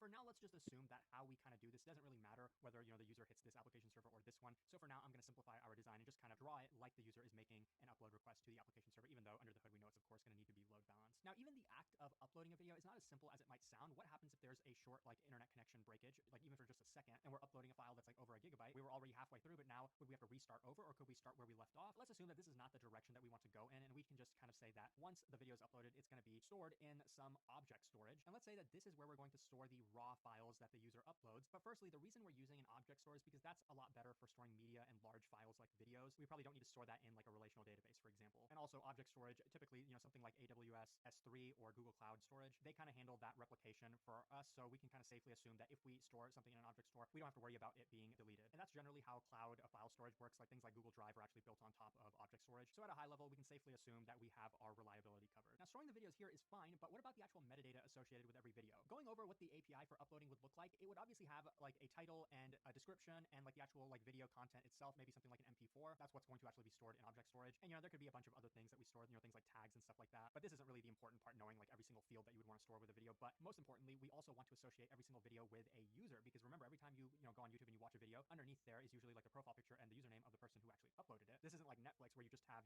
shows. On YouTube, people are actually creating the videos, the content creators. So every time we want to actually show a video to a user, we're gonna have to join that video with the user information and the video metadata of the video itself, and like the person who created it, of course. So long story short, every time we upload a video, we're also going to be storing metadata associated with that video, and we're also going to be storing user information in this database. And I'm choosing to do a NoSQL database because we're going to have so many videos uploaded, probably going to be needing to read this metadata very frequently. In this database itself, we can store a reference to the video file in the object store, and that should be fine. Now, let's say for the NoSQL, we're using something like MongoDB, which, if you don't recall, it doesn't store things in tables and rows like a SQL database. It stores things kind of like in a JSON format. The terms are a collection. We can have a collection of documents, and a document is pretty similar to a JSON object. It's very flexible. So let's say, one collection is videos. Every video document will have all the information about a single video that we need. And we we also have another collection for a user and all their information. You might be thinking, if a user wants to watch a certain video, don't we have to then perform a join with a user? Well, not necessarily. With NoSQL databases like MongoDB, we can have our data denormalized is the correct term. Normalized in SQL is basically like you don't store duplicate data. You have separate tables, and then if you want to aggregate or combine information, you can join those tables. But in MongoDB, you don't have to do that. We can actually store duplicate information. So in every video, we actually would store the relevant user information. Like we know when a user goes on YouTube and wants to watch a YouTube video, they kind of see that profile picture of the user. Like that's one example that I'm going to be talking about right now. Well, that profile picture is probably also going to be stored in object storage somewhere. So that profile picture will probably have a reference to it in the user documents, but we'll also actually have it stored in every video document of the creator of that video. So we'll have duplicate references to it, but that's okay in NoSQL because it at the very least does improve performance. We don't have to perform joins. Now the question is, what happens if a user actually updates their profile picture? Yes, we have to update the user document, but then we have to update every single video document where that person created a video. And maybe they have 100 videos or maybe they have 1,000 videos. We'd have to update all of those documents. And in this case, that's okay because first of all, they're probably not going to be updating their profile picture very frequently. Uploading a video is probably more frequent and watching a video is more frequent. So that's kind of what we're favoring here, reads over writes. But also if they update their profile picture, we can kind of update all of those video documents asynchronously. We don't have to do it immediately. Is it going to be the end of the world if somebody sees an old profile picture from this user for a few minutes or maybe even an hour? Probably not. So these are some details that we could kind of discuss. This is probably not, high level. So let's kind of continue with the rest of our design. Now, when it comes to videos, encoding is actually a big part of it. As users upload videos like raw video files to YouTube, YouTube does a lot of video encoding and compression to get the size of those videos down. And encoding a video is not something that can happen like in 1 second. This is definitely an asynchronous task. So it can take on the order of minutes to typically encode files. And if they're, really large files, I think YouTube will allow you to even upload like a 24-hour video file. It can probably take hours to do the encoding for that, which is the reason why we are using a message queue for that. Now, there's a lot of domain knowledge that would be needed to understand video encoding, and that's not what we really want to dive into. So let's just keep it high level. As raw video files are uploaded, we're going to be storing them, but we're also going to be adding them to a queue so that they can be sent to another service, which is going to be handling the encoding. And it's probably not going to be, a single server that's going to be doing that. We're probably going to have a ton of servers to do that. After the videos are encoded, they are going to be stored in object storage because, they're still videos. We probably still want to store them in object storage to make sure that they are reliably stored and replicated. And videos are immutable, so we don't really need like a Hadoop file system or something like that. Object storage is probably good enough. We're not going to be, updating a video. We'll be updating like metadata associated with it, but, with a video, we're either going to upload it, we might delete it, but that's pretty much it. You're not going to be editing the video. Now, this is how a video can be uploaded, but what about actually watching a video? Well, we want the reads to be as fast as possible. We want the latency to be as low as possible. So anywhere we can kind of add caching is going to be really, really helpful. We know users aren't going to be reading, raw video files. They're going to be reading encoded video files, and we probably want to have these distributed around the world, but also to have the video stored as close as possible to end users, we can have a CDN service, which, does exactly that. It distributes static files geographically. And so when a user wants to watch a video, the video file itself is going to be loaded via the CDN, which is going to be pulling from the object storage. But the user can fetch like the actual metadata associated with a video from a database, but to actually speed that up, because probably we know that a small amount of videos are going to be getting the most amount of views, we can probably add a cache in front of our database. And that cache, of course, is going to be an in-memory cache. That's the whole point of speeding it up, because disk is, of course, slower than memory, but this can probably not store every video that we need. So we'll have to have, some way to kick videos off. Most likely newer videos are going to be getting more views, so we can probably have like an LRU cache implemented here. So now, finally, let's actually start digging into some of the details. And the first thing I actually want to talk about is this encoding part over here. More specifically, we talked about we could have 50 million videos uploaded per day. So my question is, how many workers here, assuming that they can actually encode the videos in parallel, which, this is a pretty easy service to scale horizontally, at least at the high level. I'm not saying, video encoding isn't easy a topic to understand, but assuming that at a high level, one worker can encode one video at a time. So if one person uploads multiple videos, or, 10 people are uploading videos at the same time, they'll be added to the queue, and then they'll reach the encoding service before they're actually encoded and written to storage. But the point is that multiple videos can be encoded at the same time. There's no like dependency or anything like that. So if we have 50 million uploads per day, and assuming that every video takes 1 minute to encode, which is probably too small, it would probably take longer than that on average. But let's say, these workers are really, really good, they have really good resources, and maybe most videos that we upload are going to be pretty short. So in terms of capacity planning, how many workers would we need here? Well, 50 million uploads per day, that's assuming 100 seconds in a day. We can divide that by 100,000. I think we get to roughly 500 videos per second are going to be uploaded per day. So, the first thing on your mind would be, well, can we just have 500 workers? No, that's pretty naive, because remember we said that it takes 1 minute to upload or to encode every video on average, let's say. So if we only had 500 workers, and in the first second we have 500 videos uploaded, okay, each of those workers is encoding a single video. Now, one more second goes by, and we have 500 more videos uploaded, but every worker is busy. So we add those 500 to the queue, and then another second goes by, and we add 500 more. And, that this keeps happening until 1 minute has passed, and then finally these 500 are done, and we can store them, and now the workers can get 500 more videos. But by this point, our queue would be backloaded pretty hard. At this rate, we would never get through the backlog. So we need more than 500 workers. If you do the math, there's 60 seconds in a minute. So multiply 500 by 60, you'd get to 30K workers. And this is roughly the answer I personally would be looking for. Now, with video encoding, it's probably pretty hard to get an accurate estimate. And I'm not sure if, one worker can actually handle multiple videos at once. Maybe that's the case. But the important thing I would be looking for if I ask you this is that, we definitely need more than 500 workers. We need more than how many videos are going to be uploaded in a second, that's for sure. Now, another interesting thing about this problem is actually watching a video. Let's talk about some details on how this can be optimized, and the best way to do so is by looking at an example. So right now I'm on YouTube on my channel specifically. I'm going to go ahead and open up our dev tools, and we're going to be focusing on the network tab. I'm also going to filter this on XHRs, and I'm going to click one of the shorter videos. You'll see why in just a second. So first thing you see here is this is how much of the video has buffered. You can see this portion of the video has buffered. When we watch a YouTube video, we don't need to wait for the entire video to download before we watch it. We're going to be starting at the beginning, presumably. We only need the beginning to be loaded. But watch what happens when I click over here. If I skip to this part of the video, we would, well, it just kind of loaded a little bit. So now I'm going to skip over here. Watch what happens. See, it kind of immediately buffers. So that's what we want to do. We don't need the entire video to be loaded, but it's true that some people might be skipping around. They might skip around to this part, which seems to be popular, and that, this part of the video has not loaded, only this part has. So what's going to happen when I click here? Well, that part got loaded. And what's actually happening here, if we scroll down in the request, the most recent request is a request to actually load that portion of the video. We are not using streaming to do this. We're actually making HTTP requests to load chunks of the video. I'm going to kind of expand this here. You can see a request was made here, and what the response was, it looks like gibberish to us because this is actually, that portion of the video. And going back to the headers, when you scroll down to the response headers, you can see that, okay, actually this was not the video. This content type is audio. So I'm going to hit the second one over here actually, and scrolling down to the header, and then looking at the content type, we see that this one was the video. So actually it looks like the audio is being fetched separately from the video. So this, when we look at the response, is probably the video. Before we were probably looking at the audio, not that it looks any different to us. And I'm going to go ahead and refresh this and do it one more time. So we can see, pausing this, a portion of the video has loaded here. So we're going to scroll down to the request. We can see the video playback requests are the ones that are actually loading the video itself. And as I click here, new chunk of video was loaded. So let's scroll all the way down to see that one over here, these multiple requests. And you can see that some of them are larger than others. But the point is that 1 megabyte of data is easier to transfer than the entire video, which might be, I don't know, like 20 or 30 megabytes. And this is the technique to lower latency, loading a video via smaller chunks. Now, while rendering and loading videos is also a domain knowledge heavy topic, I still think it's worth mentioning because that technique that we kind of just went over, small chunks of videos, it's a pretty simple concept to understand at the high level. We don't need to send the entire video to the user before they can start watching it. We can just send them small chunks of the portion that they're actually watching. Now, another relevant question would be, what protocol should we use for sending videos? And by the way, what we just talked about is called video streaming, not necessarily live streaming, because we know that video is all.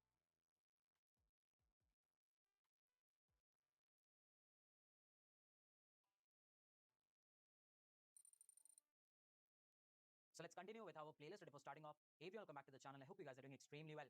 So the problem that I will be solving today is LRU cache. So what is the problem statement? You'll have to design a data structure that follows the constraints of a least recently used cache. So what you have to do is you'll have to implement LRU cache class.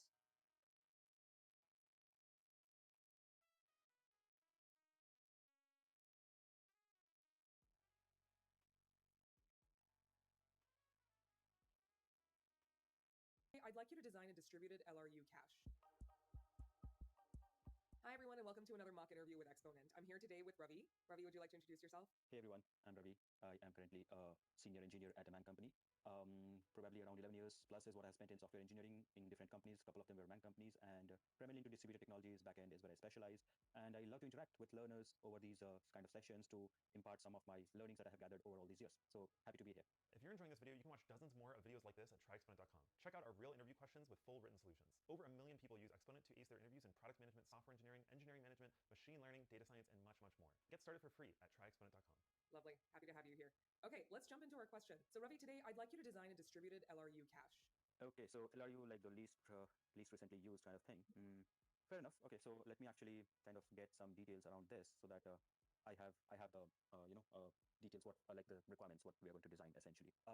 So as I understand, Nima, about cache, like it is primarily used for data storage and reading the data, and it is used for like some frequently accessed data and makes the reads and writes faster essentially. And distributed cache is a caching system where like multiple servers will store the information, like it will be distributed across multiple servers, and we'll still have that frequently accessed data, fast access to that data. That's primarily what I'm thinking. Now, the question that I have here is that I mean, the main use case is you should be able to insert their data and retrieve the data. That's a primary use case. Any other requirement that you have apart from this? No, I think that about sums it up. We want it to be distributed. That's the main thing.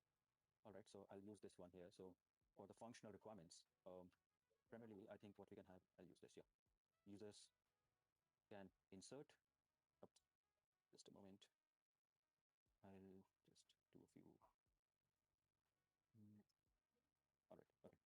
So users should be able to insert the data, insert data, and users can fetch or retrieve data, I would say. So that's primarily, I would say, the main functionalities that we are looking at for the caching. All right. So you said a distributed cache, by the way. So distributed LRU cache. Now, when you say distributed, obviously there are some non-functional requirements that are coming into my mind. And primarily, actually, I would say something like mm, availability is for sure is coming into my mind, being highly available, because at any point of time, users should be able to get their data into the cache and obviously retrieve that data. So high availability for sure seems like one. Similarly, like highly scalable, because there might be the number of requests might increase, and we should be able to accommodate and not degrade the performance of our cache service. Yep. Apart from that, I mean, obviously the performance. I mean, it has to be performant. Like we should be able to retrieve the data as fast as possible, and obviously insert the data also as fast as possible. Yeah, overall, I think these are the things. Any other consideration that you want me to have here? Let's talk a little bit about consistency. What are your thoughts on that? Well, I mean, going by the principles of system design, obviously we cannot have high tight consistency with high availability also. So it kind of is a tricky situation to have, I would say. I mean, I would love to discuss it as we evolve into the design. For sure, I'll keep a marker here, something like I would say, look for tight consistency and discuss accordingly. I would put a marker here. Yep. There will have to be some trade-offs, is what I'm foreseeing here, and would love to discuss when we reach to that point. That point here. Okay. All right, so these are the requirements here that we have, and let's get started with this.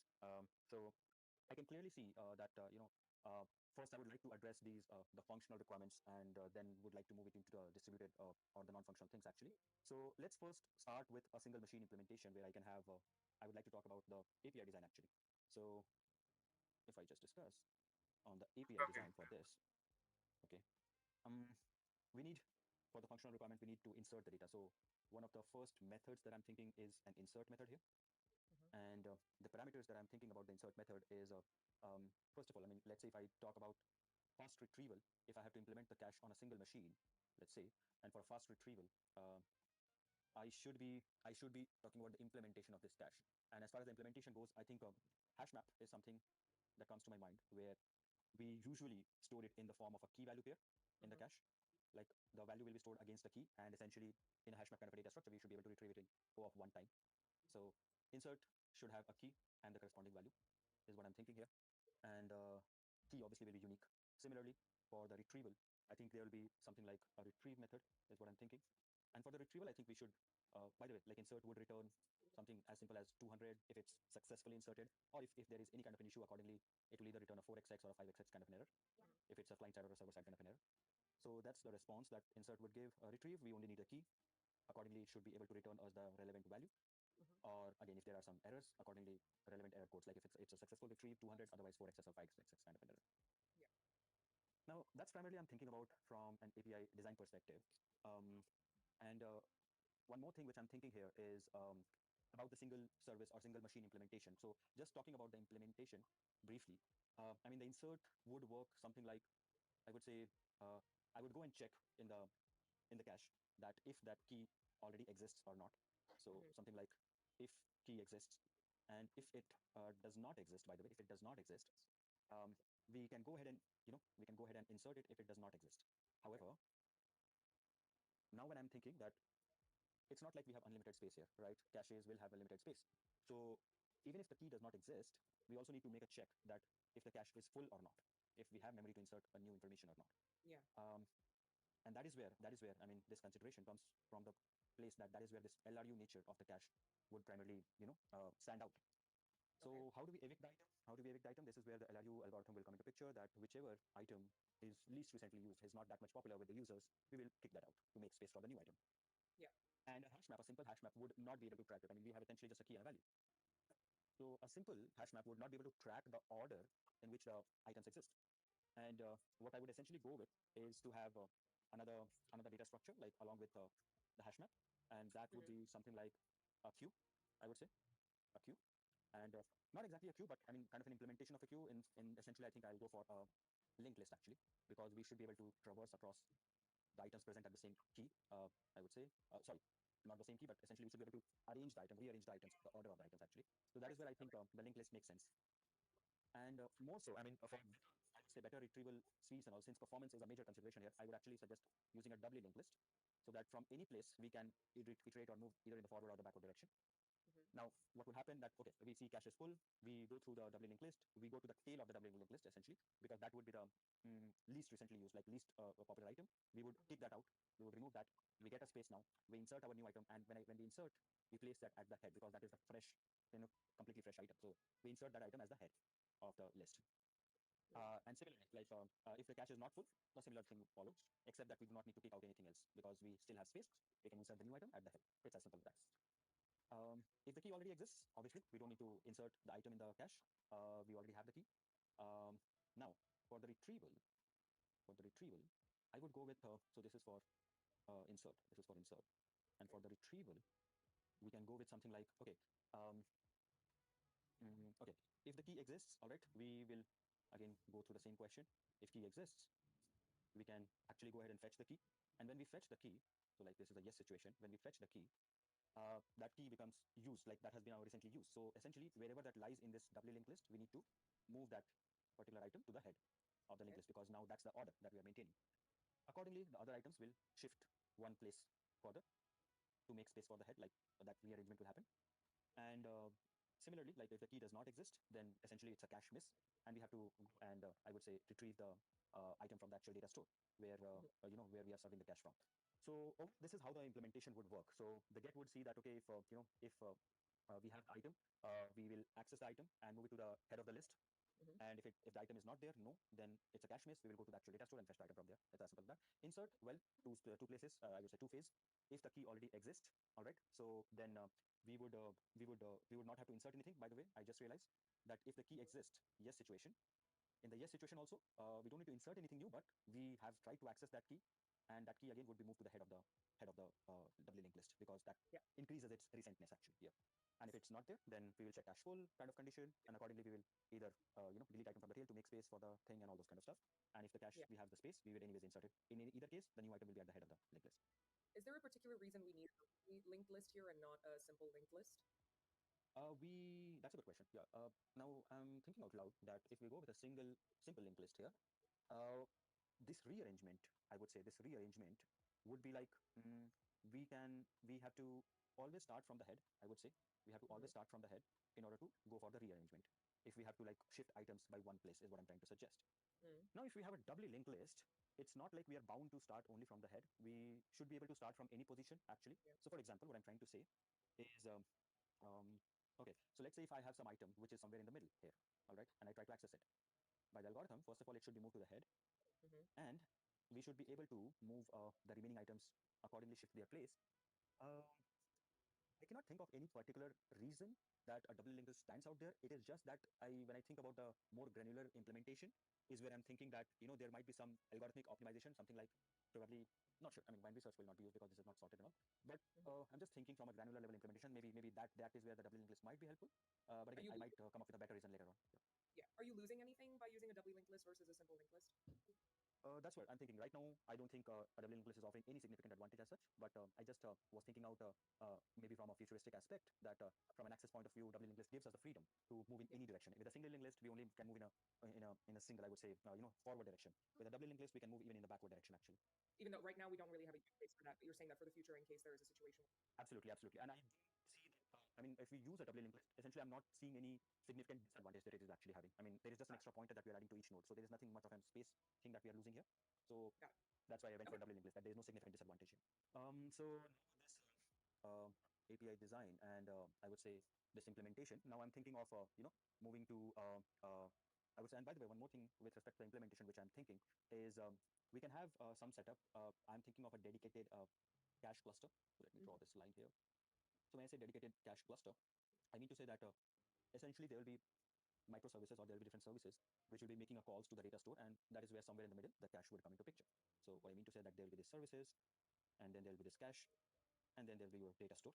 So these services actually try to access the data from the data store, and caches optimize that retrieval is what I'm trying to suggest. Now we can have these dedicated cache cluster, that is dedicated separate machines where we can host our caches or implement our caches. So I'm trying to suggest is dedicated cache cluster is what I'm trying to suggest here, where the services would be implemented in a different machine, the caches would be in a different machine, and now when I'm thinking from a distributed systems perspective, I'm thinking that we can, in a distributed system, essentially we are going for a distributed cache because a single cache machine would not be able to store that much data. That's why we want to distribute the data across different machines. And the distribution mechanism, I'm thinking about a simple range-based kind of a sharding, where maybe certain keys, let's say, giving an example, like let's say A to M, the keys which start from A, and accordingly A to M entries can be present in this one server, one single machine. Accordingly, N to further, let's say, Z, let's say, for example, can be present in this one. And each service host, or I would say each service, would have the information about this partitioning, I would say about this division, that which servers have which range of data. Accordingly, will have this information locally, and based on what queries that they get, based on the query that they get, they will be able to decide which cache server or cache cluster do they need to make a call. If let's say this service gets a request for something which is starting from T, so it knows that hey, the T1 is stored in this cache cluster actually, not in this one. It will be able to make that decision. Okay. So that's the distributed implementation that I'm thinking about. Just making a quick check. Yeah. Do you have any questions here? What are some other strategies you would consider, and why pick this one? So I went with a separate cache cluster here. The other option which I can think of is possibly possibly have the caching implemented or as a simple process in these servers or a service hosts itself, I would say. So we have these service hosts, and what I'm suggesting is these caches are co-located in these service hosts itself. The division, the rest of the implementation is still the same, like they are still sharded based on this range and all. But now, I mean, what this implementation does now, when I compare them, we are saving on the hardware cost here. That's one advantage if we go with a co-located kind of an option. So we are saving on the hardware cost. It is less operational overhead compared to this, because now we don't need to maintain a separate cluster as such. However, I can see the advantage of this, dedicated cache cluster. So this is the co-located option, where the advantages are that we are not having to have extra hardware, no operational cost as such, and it kind of helps with the scaling. Like scaling wise, if we scale the service host, accordingly the cache also will scale. So we don't need to put out a separate activity for the cache scaling. These are the advantages. But then when I think about the dedicated one, I think it offers a better isolation of resources between the service and the cache. Like both have their own purpose. And when I think from the system design principles of single responsibility principle and separation of concern and all those things, I think this stands out to me, because while scaling is an advantage here, the high availability requirement that we have, if the service host goes down, well, we lose the cache also, by the way. So compromising on one service, like if there's a problem with a service host, well, we don't have access to the cache also. So these are the trade-offs, these are the problems that exist here. And considering the requirements that we have, like high availability, scalability, and all those things, I think I'll go with a dedicated cache cluster where it provides for a better isolation of resources. Like we have a single, I would say single view or unified view of the caches for different services, and we have the flexibility. Like since we have the division, so we can. It's not like whatever service or type of machine that we choose for the service host, we have to do with that only for the cache. Now with this division, we can choose multiple types of hardware. We have the flexibility. So that's why I'll go with a dedicated cache cluster here. Sounds good. All right. Okay. Fair enough.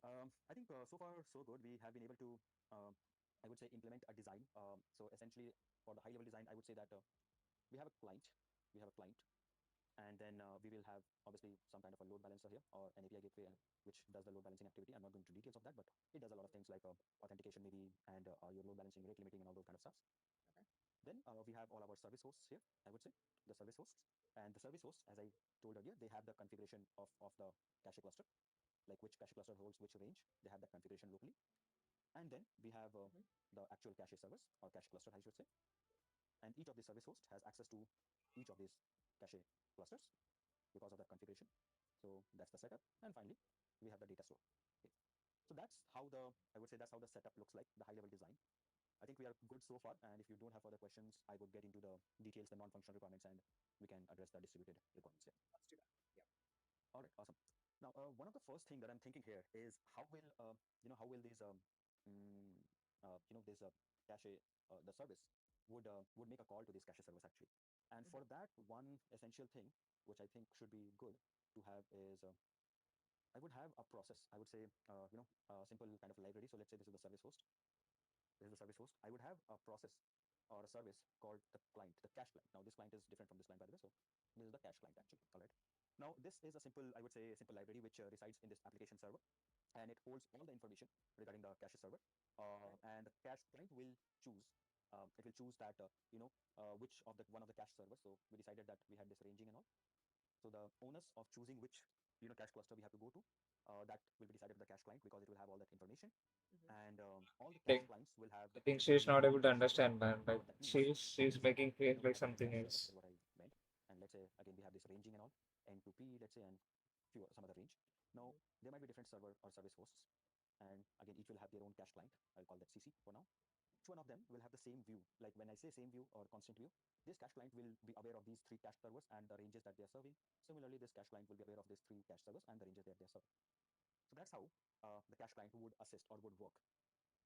Uh, However, now stepping into the distributed nature, I'm seeing a problem here, which I can identify, is that let's say if one of the cache servers if one of the cache servers goes down, how will these clients be updated? Or let's say if a new cache server is added, actually, if a new cache server is added, and maybe yeah, all that information, how will this cache client be updated about this? So one of the simplest way to do this is have a configuration file locally on these cache clients.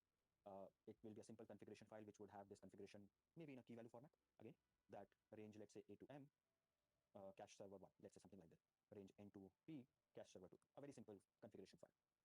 This would work, but then again the problem here is that this is manual, this is very manual, and would require constant manual.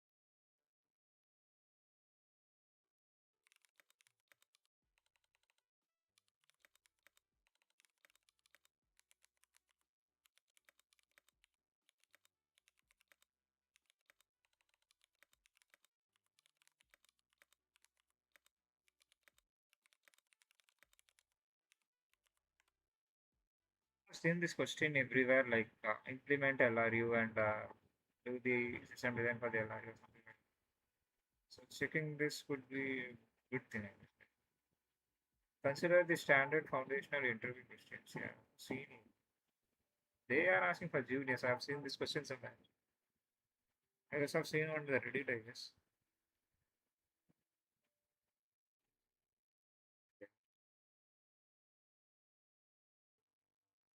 Core concept is like you are expected to demonstrate the knowledge of data structure management, the basic nodes, basic single thing.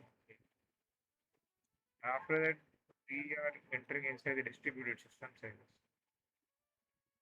Which I'm not fucking aware of. Like, that's new thing. Intervention for the change and updates and all those kind of stuff. The other thing, and by the way, and this this manual stuff includes updating it on all the cache clients, which is again increasing our complexity. The simple, I would say, solution to this is maybe have a single unified configuration file. Uh, I would say something like a central configuration where all the cache client can actually read from the configuration file. That would, I would say, help us uh, with that multi-level manual effort. But again, still it's a manual effort because we still need to keep this configuration file updated manually. So in consideration of all of this, I think one proposal that I have is to have a separate service, separate configuration management service, I would say, something like a zookeeper kind of a thing. Now, Zookeeper is a very famous, I would say, or very well-known, I would say, configuration service, which maintains the information or keeps is used to maintain this server-related information in a distributed nature, where it will constantly be maintaining a heartbeat connection with these different cache servers. And let's say if it does not find the health check to succeed for some cache server, the cache server will be taken out of the cluster, and accordingly, Zookeeper would update the configuration. And whenever the service or the cache client have to access the cache server, they would refer or read from the Zookeeper, I would say, that hey, what is the latest configuration? Given the latest configuration, according to that information exchange, they can now go ahead and retrieve their data as usual. So that's one way to solve this, and this is completely automated, is how I see. With this Zookeeper thing, like having a separate configuration service, we are actually automating things, or I would say taking hands off the wheels, where we don't need to be worried about constantly updating this configuration. The Zookeeper will take care of that by checking the heartbeat and the health of the cache servers. And if there is a problem and all, it will update. So, where can I find it?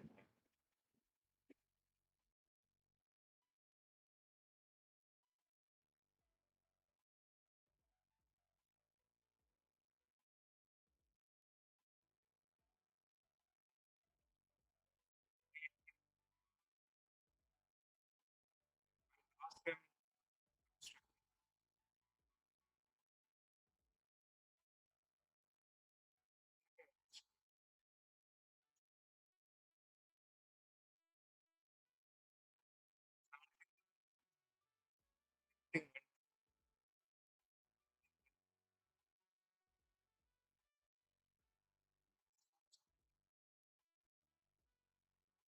We should have the knowledge of distributed systems. Generally, I think we can understand these things. Since he's explaining a lot of internal terms, One thing we need to know the distributed systems. Update the configuration, and the services can read that updated configuration, accordingly access the data. All right. Now,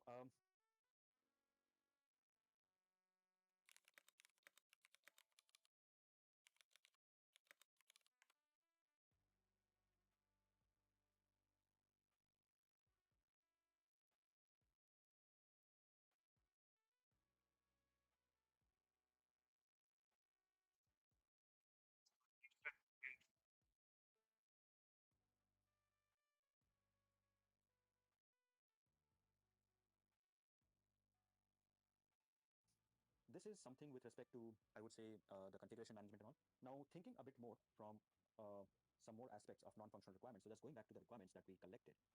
So we have high availability performance. I think we have discussed. I think the implementation hash map and that linked list implementation would essentially help us with the performance.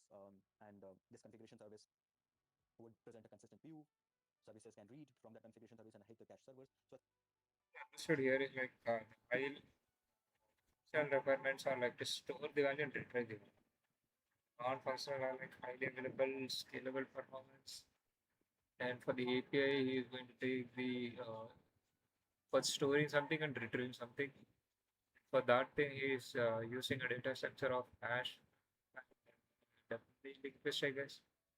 And after that, you are speaking about some configuration files in the local, maybe the main server thing. And then from there, he's creating a lot of clusters, and each clusters will have a cache thing, I guess there, and everything will be communicating with each other. After that, he did something. Configuration will be stored on the. Yeah, we have two servers, I guess, for this thing. I think performance-wise, we are pretty much covered. Let's talk about the high availability, high scalability, and we'll also have a look at the consistency part here. So when I look at high availability, let me go here. Let's look at high availability. Availability here. All right. Now, I would say that the problem with availability here is right now we only discussed about, let's say, what if we have only a single cache server? I mean, what if that cache server goes down? We essentially don't have the data. And the best way to, I mean, the very straightforward way is to, I would use a different color probably just to show it better. So we have the cache server, and we can have read replicas actually. So this will be the primary, let's say, primary cache, and this would be the read replicas, I would say. Now, read replicas would definitely help us with our improving our availability. And what happens is that we can have these primary and backup nodes, and this would include, I would say, this would constitute one cache cluster. This would be a single cache cluster, and it works in a pretty straightforward fashion. That if the primary goes down, essentially Well, means cluster is like a server.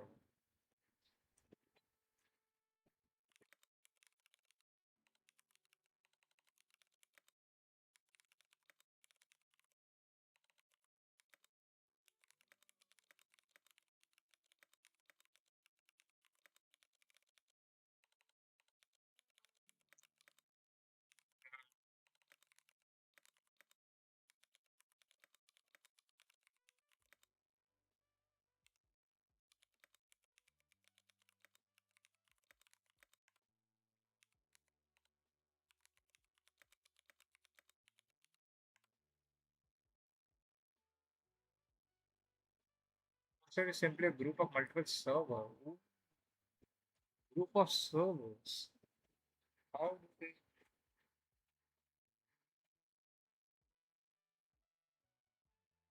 Machine is known as cluster in. So each individual machine inside a cluster is called a node. Each machine inside a cluster. So saying like you'll get a machine and you will be hosting a lot of clusters there and you're going to use it there, right? You see, interconnect.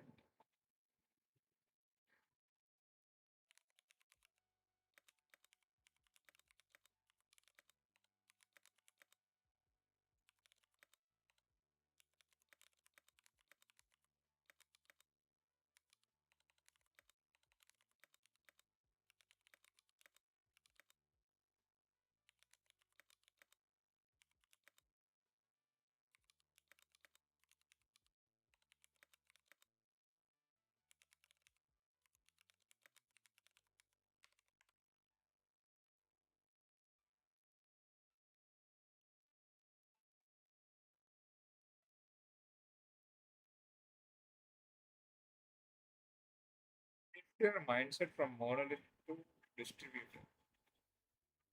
Golden rule, your Node.js backend sends 100% statements.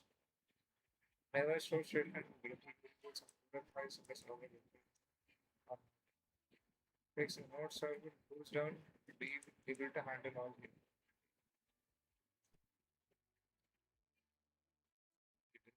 appreciate needed.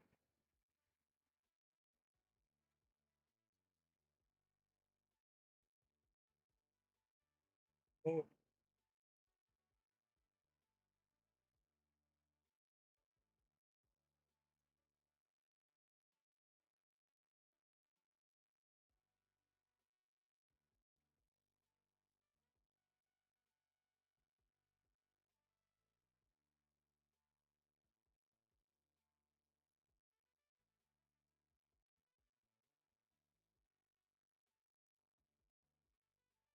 the URL distributed URL.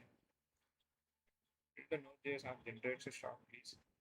Add Redis cluster layer to cache the RURLs using LRU shard.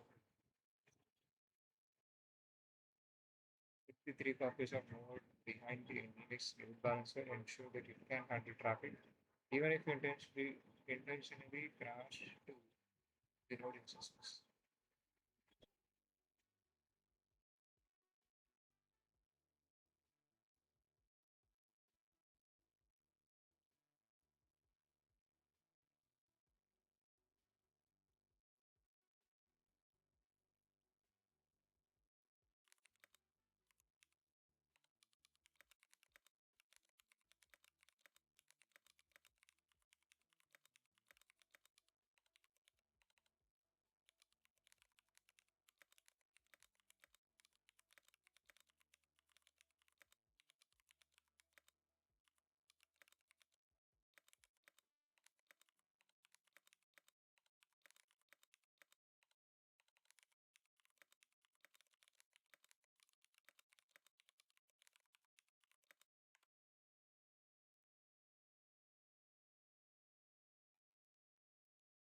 Legendary bug.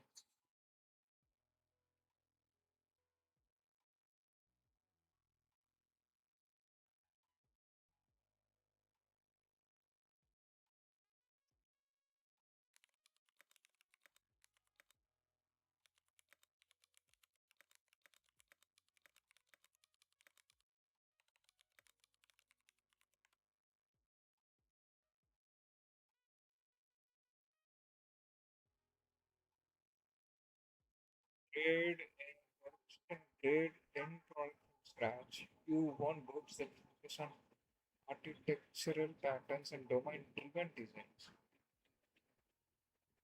Instead of toy example books start with a blank folder, finishes with the highly resilient and enterprise scale software system. Node.js isn't blank. We'll build a complex distributed asynchronous web crawler, real-time chat application with shared state, a custom stream-based processing pipeline system.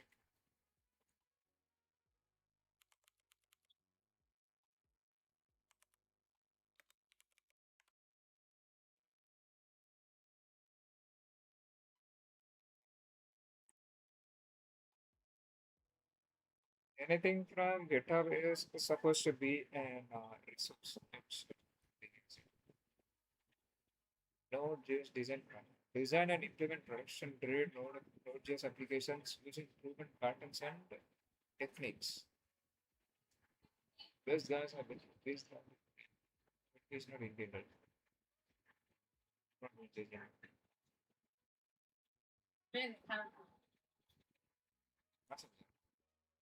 बैंगन की सब्जी रोटी भिंडी की भुजिया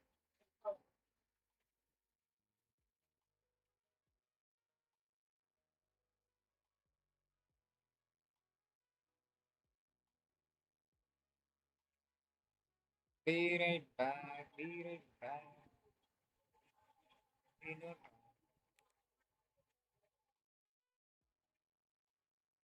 did I click?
I was watching a video, right? Where the fuck is the video?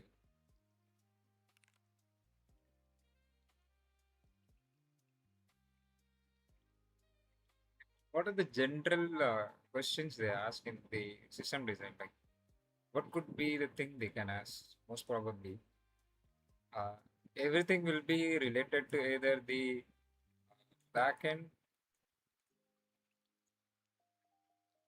DSA, I guess. I mean, like, what kind of data structure are you going to use to store something? Say this thing. So either it can be different load balancer and the stuff like we have, right?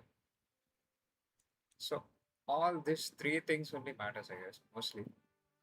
Since the front end part, I never seen someone explaining the front end part, like what you're going to use and how the front end is going to look. Everybody talks about only the back end part. So I think like if we are able to cover the back end part, like the important part, and understand how to build the system out of it, then I think we don't even need to study the system design then. Like, for that, first we need to understand what are the topics there in the system design. Like there might be some yeah, this thing here in Genix or something. I never used this thing, but I've heard about it. So we might be having something like this, I guess. A lot of topics like this in the system design. If we are able to cover this thing, I think we should be able to crack the system design no matter what they ask for. Everything will have the same thing, right? Like first will be like either the uh, third part, like what the user should be able to do, which is going to be the important part, the what do you call it? Thing? Functional part, yeah. In the system design, it's known as functional part, and the non-functional will be like making it robust and other stuff like adding some performance and analytics or something like that. And in the third part will be like how are we going to connect each of them? Like that is going to be the third part, I guess. So most probably these are the things the system design can contain, no matter how high we go. So instead of learning how to build different systems, we can learn the topics first.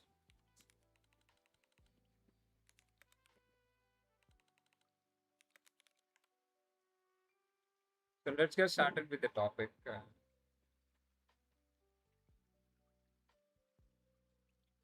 Hi there, I am trying to learn the I'm trying to learn the system design in general. What are the topics and things need to be known in order to crack system design? Mainly, let's not focus on the stack, I guess. Let's keep this stack free. So instead of going in the battle mode, we can go with the direct mode. I guess like either you can go with the yeah, we can go with the battle mode and let the two AI fight with each other. That give us the good response. Let's tell it like fight with each other. Like not fight, like debate. In the English, we have debate for the fight, I guess. Debate with each other and come up with the topics that need to be in for the system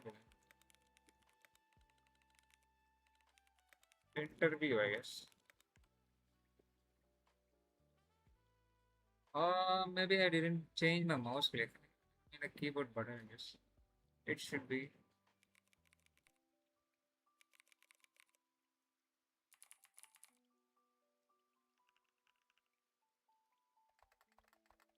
this look good. Let's try this. So, system design interview ultimate topic breakdown. I will simulate the internal debate between the voices and fundamental fanatic pattern. What kind of words are you using, man? Pragmatic and the interview strategies. The arrive at the consensus. Bro, these guys are fighting, man. Let them fight. Like in the end, I think we will be able to get all these things. I guess. Like, yeah, we got it. The core function fundamentals are like non-negotiable. All those are like networking, scalability, difference between the vertical and horizontal scaling, and topics like stateless and stateful, and load balancing, L4, L7, cap theorem, consistency models, availability and reliability, back of envelope estimation, layer 2, building the blocks of Legos, load balancer, cache. All these are like development part, I guess. Like we have something called as replication and sharding. I don't know. And the message queue, okay. Rate limiter, API gateway, circuit breaker, consistent hashing. We have a lot of things. I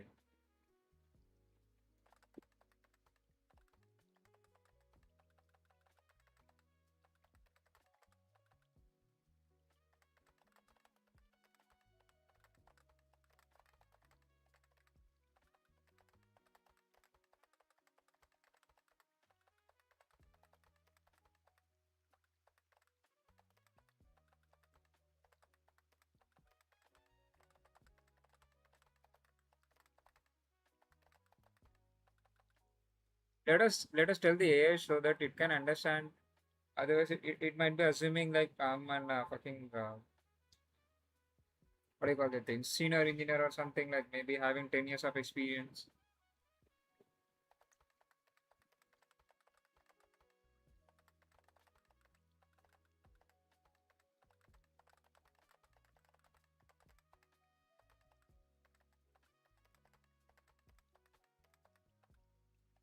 So for the interview as well as for the development as well as the development knowledge, I guess. Not development knowledge, maybe in general as well as the general knowledge.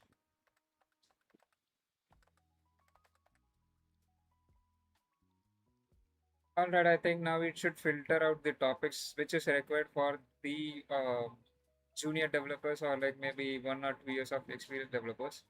Since they're not gonna ask you a 10 years of experience questions, like in terms of system design, I guess, in the interview.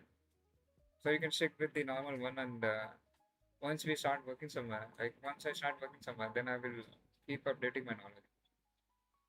Yo, Krito, what's up, man? How are you doing, buddy? Now it's going to rain, and now it's like cyclone is going to hit here. Like I guess something like that. The climate is something like that.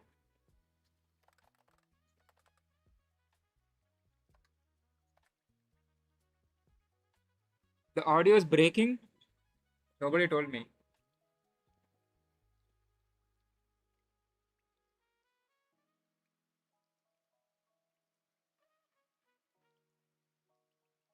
Yeah, thundery showers and high humidity, 80%. Damn, bro, this is too much. I guess. Please don't power off today. I mean, like, still breaking. Still breaking, bro. So today we are learning system design. Do you want to join?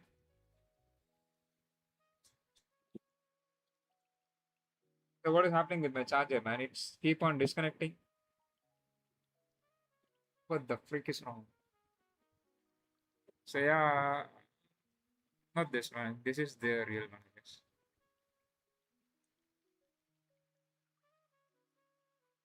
Yo, what happened to you, bro?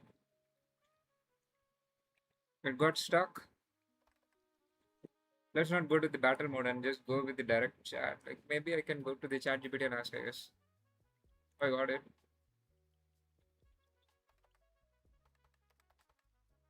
Uh, we have mentioned, right? Yeah.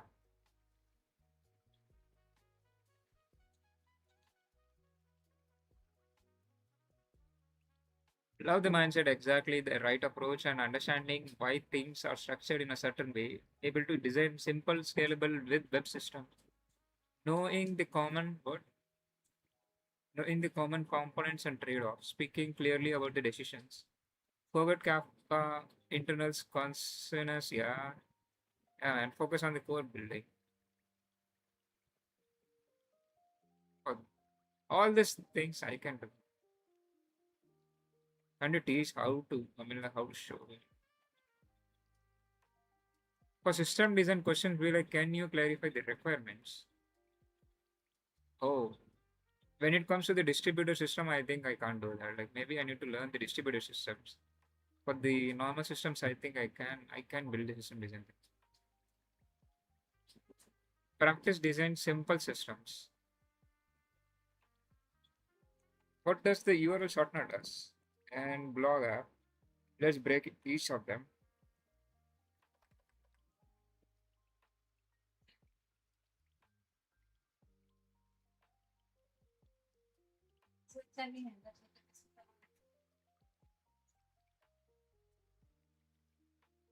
Achhi? That's good. Huh? Yeah? Erike? अच्छा Monday हो sir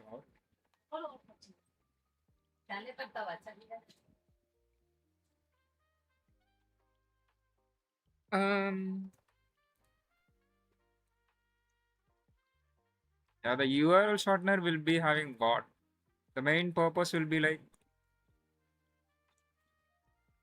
why it's so small, man? What the fuck?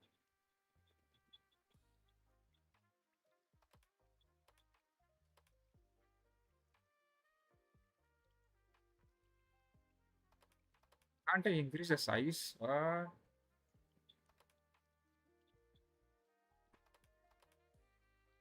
The main purpose of the URL shortener should be like the functional part will be like what?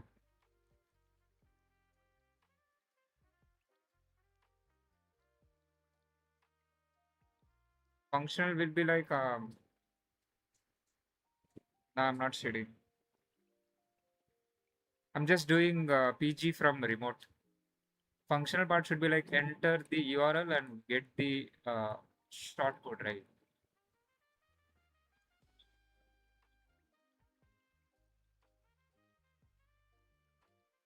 Enter the URL and get the short code.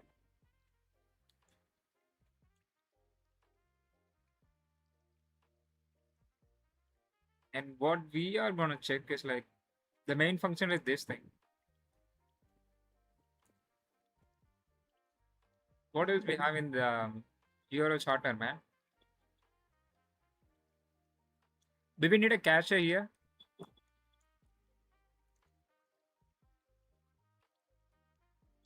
We'll have a D. Maybe we'll have a DB, I guess, like for storing these things here. Like first, it should check if something exists. Then, if it already existing, then we have to add the indexing here, so it can make the querying faster. Yeah, indexing and the URL would be unique. Unique key will be set there. So whenever user enters something bullshit, then it should ignore it. And the short code. And whenever this functionality should be the main, like whenever the user tries to enter the same URL, like imagine if I'm trying to store the xcali draw slash maybe room number, this thing, room number something, blah blah blah blah, and I have and I got this short code for this, something like that, xka pro one or something like this. And once once once Freenet tries to store the same thing in the URL shortener, then it should give this key, not it should create a new one, since it already exists in the DB, right? So this would be the main functionality of the URL shortener, I guess. What could be the other functionalities, man? For an URL shortener, what could be the other possible? I mean, like other possible functionalities in it. Most probably, it can have an input box to get the URL of something, and an output box to copy the shortcode, I guess. Yeah, if you want to extend more, then I think you can have a profile section where you can see your profile like a normal data thing. What we have for the profile, like your name and other data, and your username and some stuff. So what you can store in the user model and store them. And for the other part, you can have all your URLs, where you can see all your URLs created in the URL shortener. So what are the other possibilities? Guys, guys, do join, guys. I need your help. I mean, like, even you can learn from that thing, right? Even you're learning, not only me learning, right? You can join if you want. So we'll have profile. Yeah, we can have an analytics, I guess. Analytics. What happened, man?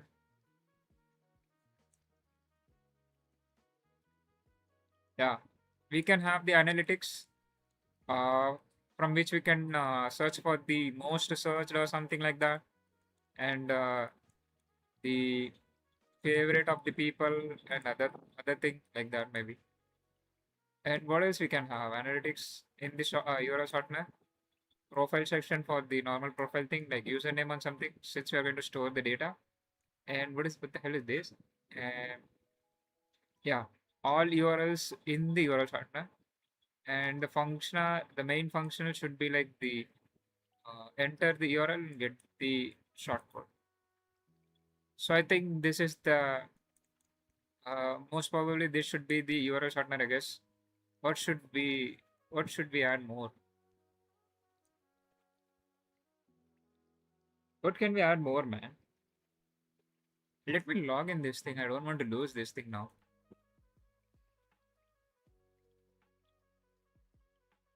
Can I get free boards? If I'm getting a single board, I'm more than happy with that.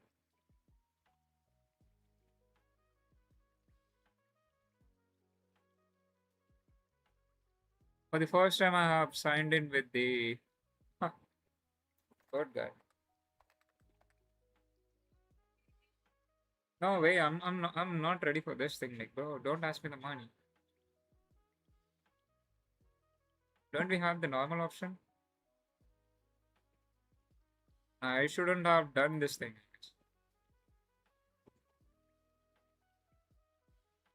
Oh, what the fuck? I don't want the workspace.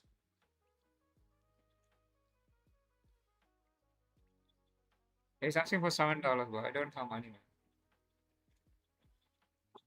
Alright, let's get back to the normal one. I was happy with the normal itself. I don't even want to store anything. Fuck this. Yo, you guys are not joining, bro. What the fuck, bro?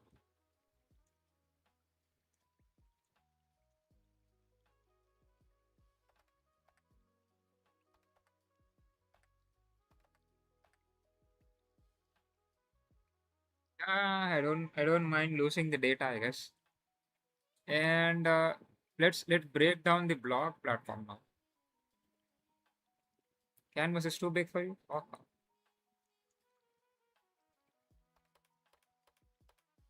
Why it's becoming smaller again? The blog,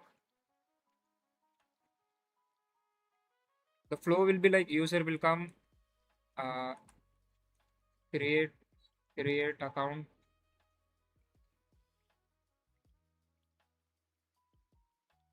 User can post, user can share.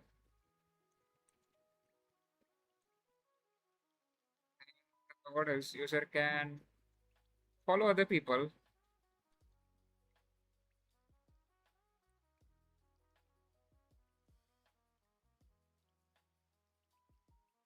See their post, I guess.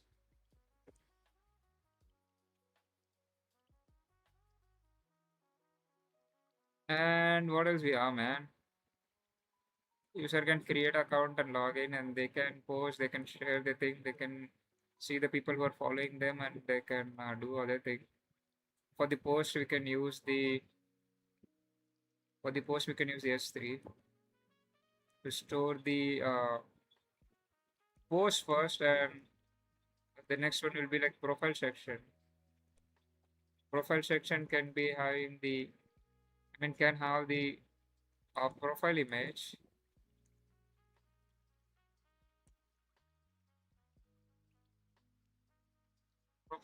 and cover image or something like that maybe.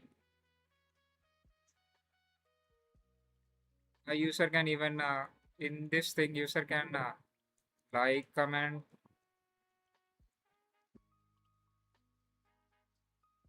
I think this is moreover going like the same as Twitter, I guess.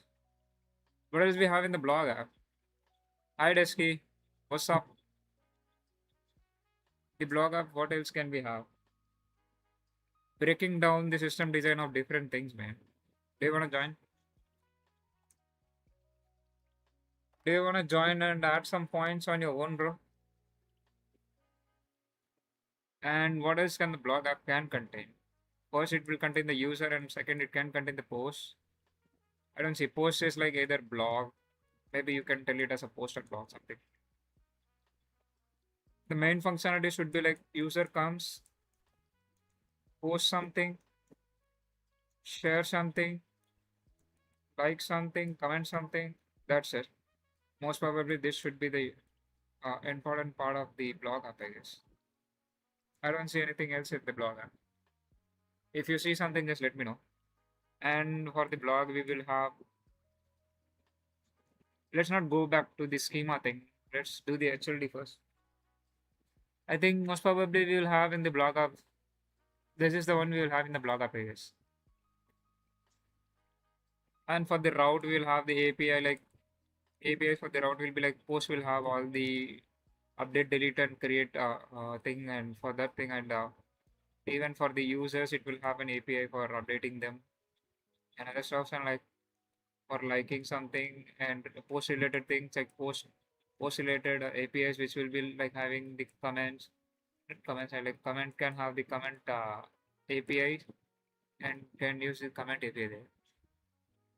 The thing we have broke, we have we almost did this thing, I guess. Like we tried to do.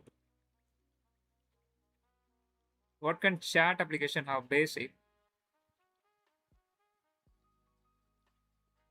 Um, First, what is the purpose of chat application? Functional.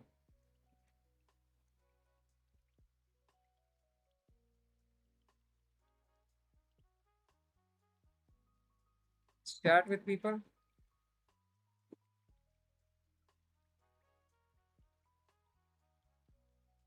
Do you see something else in the? Do you see something else in the functional part in the chat app? I don't see anything else. The main function should be the chat with people. And if you're having something called as main functionality is this, and what the chat app can contain is like user user creation will be there, and add people to their list will be there, I guess. Add people to list and one-to-one chat.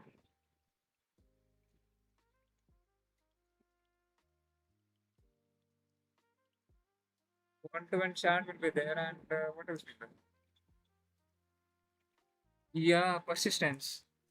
Persistence is main. Persistence is main. Persistence. Persistence of data is main, and one-on-one chat will have this thing. Uh, Add to chat.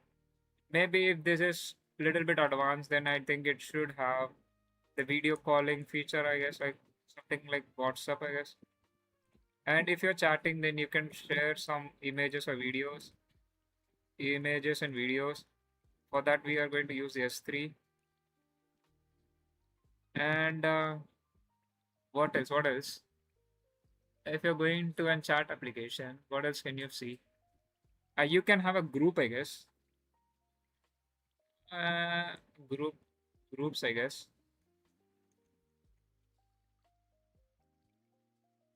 And I think most probably we broke all the things, I guess, required for the building a chat application in the HLD level, I guess.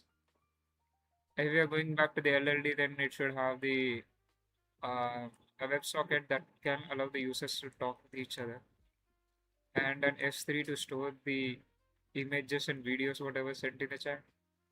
And um, what else it can have, man?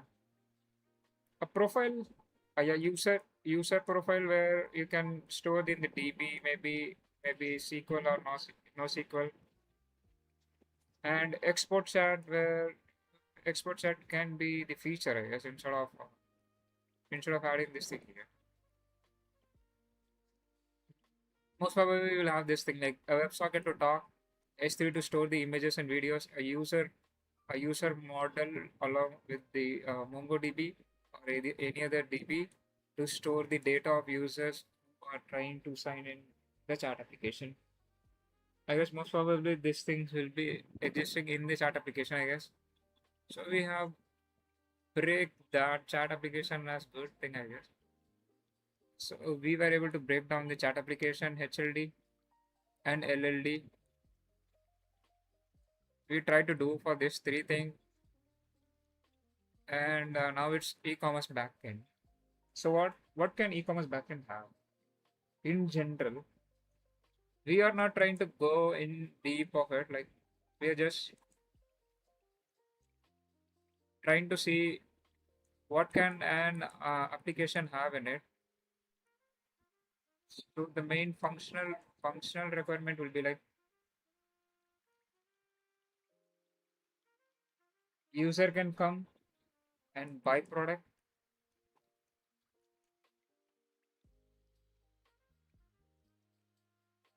and review product,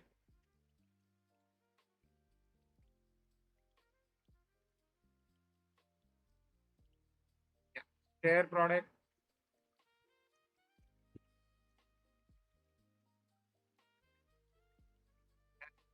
add to wish list, I guess.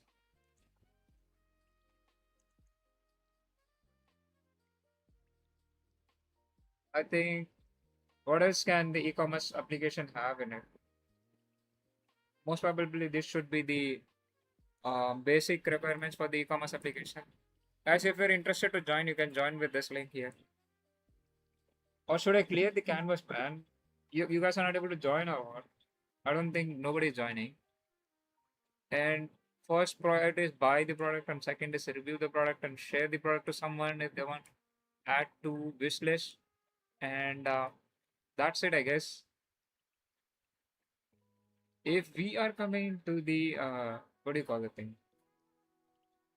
If we are coming in terms of LLD and HLD, LLD, then e-commerce will have the product related APIs. Let's go with the product related APIs.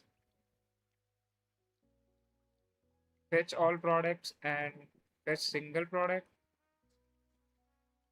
Remove product, maybe, yeah.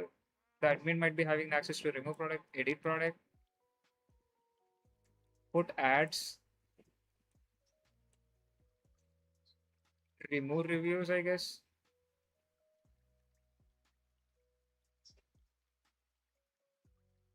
And what else can it have?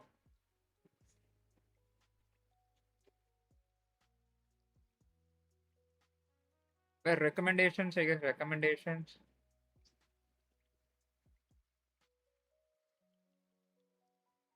Product categories will be there.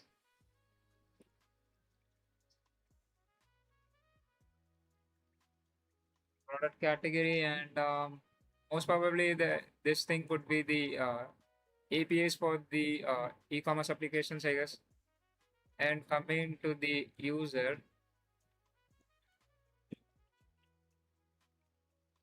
um, user can create order, account creation. Account creation can have normal email login or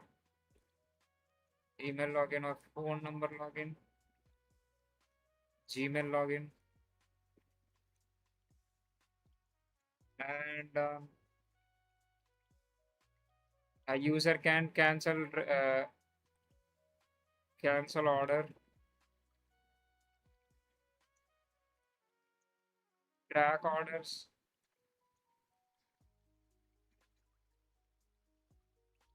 and what is a wish list something, or remove from wish list.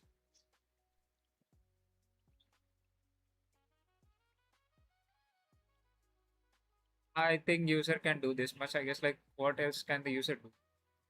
Search for product.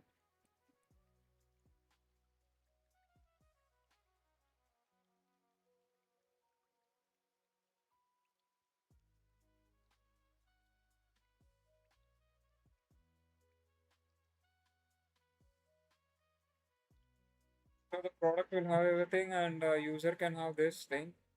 And if you're coming to the LLD, in LLD, product will be stored in the S3, I guess, for the images and videos, and user reviews same S3 with a different bucket, I guess, and videos and the images will be in a different S3 bucket, and yeah, we can add the caching, I guess, caching. So user does not has to do again same thing. So the LLD will have caching rate limit. Yeah,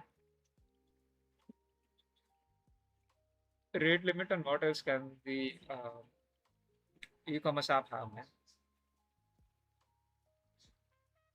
It will have caching to not frequently fetch the same product. If user is trying to access the same thing, it will get from the cache and return it. And we can use the Redis for this thing, I guess. I think we can moreover explain the outer of some any app, I guess. Like if we have used it, I guess I can do that. Maybe what else can e-commerce application have? The main is like product, user, and storage of things. I think this is the more over the high detail, I guess. Like if we are going in depth, then we will have caching, rate limiting, and handling the traffics, which is like scaling. For scaling, we can use the in the scaling we can use the Redis itself, I guess. If we are trying to add the cache, then I think it's gonna reduce the load on the server, and it's automatically increasing the scaling thing. We haven't read about the scaling in different part. Like we can add a load balancer in between to handle the load, I guess. Load balancer maybe a better thing here.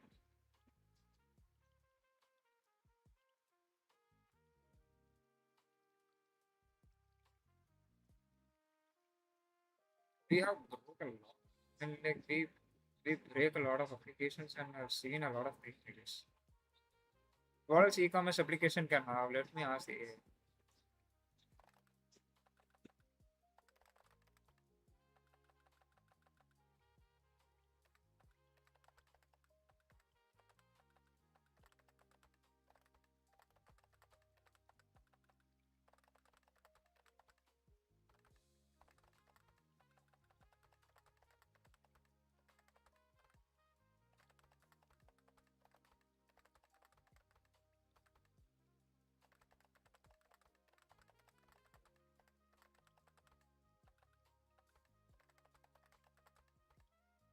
Let me explain whatever I try to write on the canvas. So I let me see what are the things are right first, and then we can ask the AI to correct it, and what are the things we need to focus on mainly, and what are the part we missed here. That should lead us to a good way, I guess.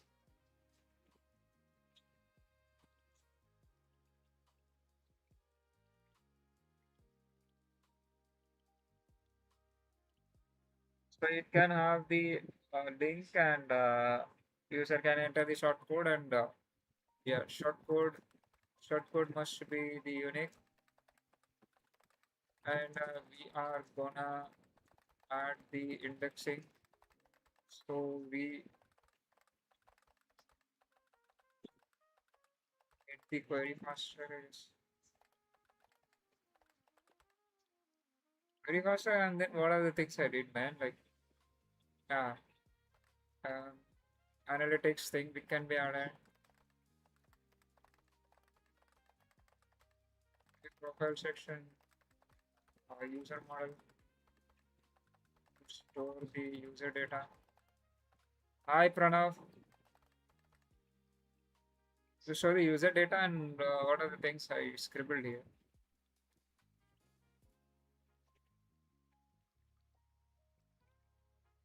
This is not, yeah, this is the profile analytics and enter the URL short code and yeah, indexing will be there.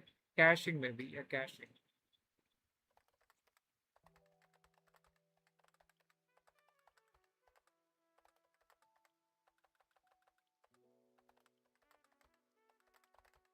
Learning system design. Not learning, kind of explaining. It gave me three, what do you call this thing? Like it gave me three simple systems to be for practicing. I've done something, but I can't share it. It can't understand the handwriting. So I'm trying to explain this thing, right? This thing. Am I audible? Like, I don't know. I was sitting a bit far from the laptop, so I don't think it might be audible for you guys. Like now, it should be fucking clear, I guess. And search thing, and what are the things I have wrote here? Analytics and for the frequent and mostly used, I guess. Yeah. Yes. Most probably, this should be the functionality of this thing. And for the blog app,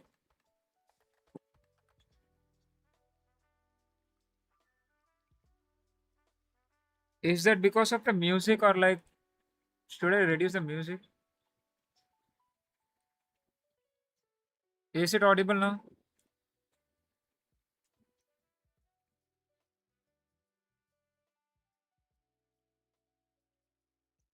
Blog app will have user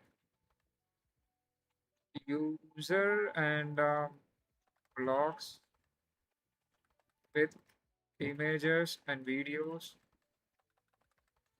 will be stored S3.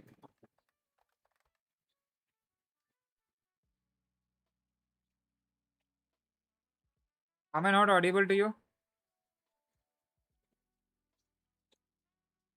S3.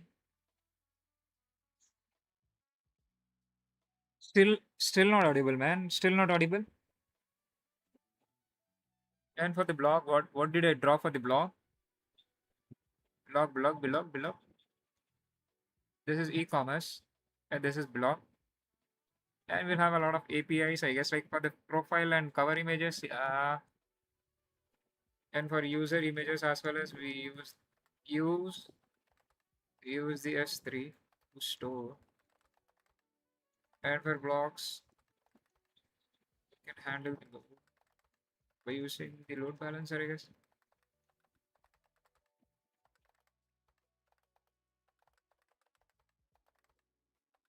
I don't think anything else we need here.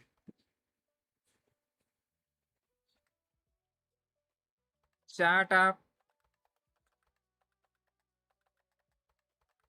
main function is to chat. S3 to store images and videos, and the chat thing works with the WebSocket. WebSocket and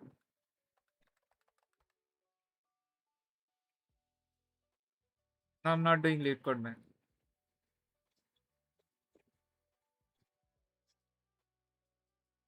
Chat with people, persistent. Yeah, persistence is main. Persistent data and one-to-one chat is three. I think we have almost covered everything. I guess like video call or something if there, then video calling if any. And maybe WebSockets can be used, right?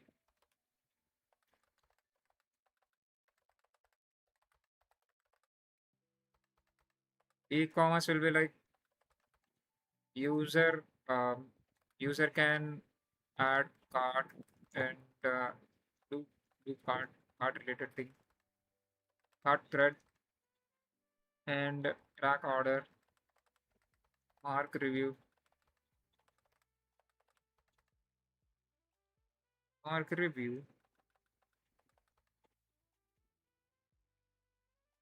user can mark review, and also, yeah, they can post videos and it can contain videos and post images and videos on S3 maybe.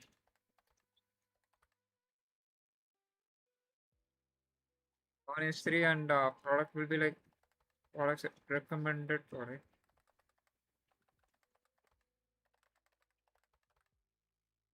Images and videos will be S3 again. And caching and scaling thing, rate limiter, load balancer,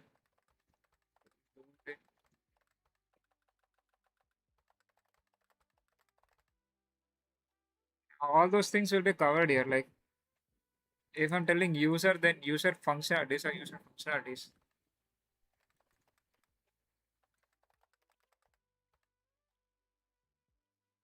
User functionalities and APIs will be like all product APIs.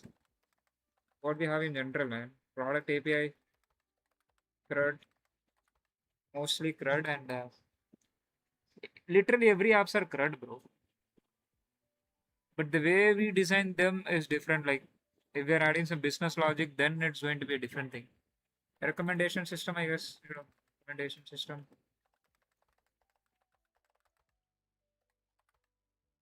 And what it can have a load balancer to uh, distribute the traffic among different servers, and caching, and a rate limiter for rate limiting things.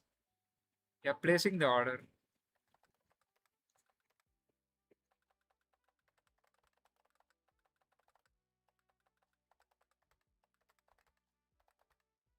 Order related things and letting letting uh, letting the business connect.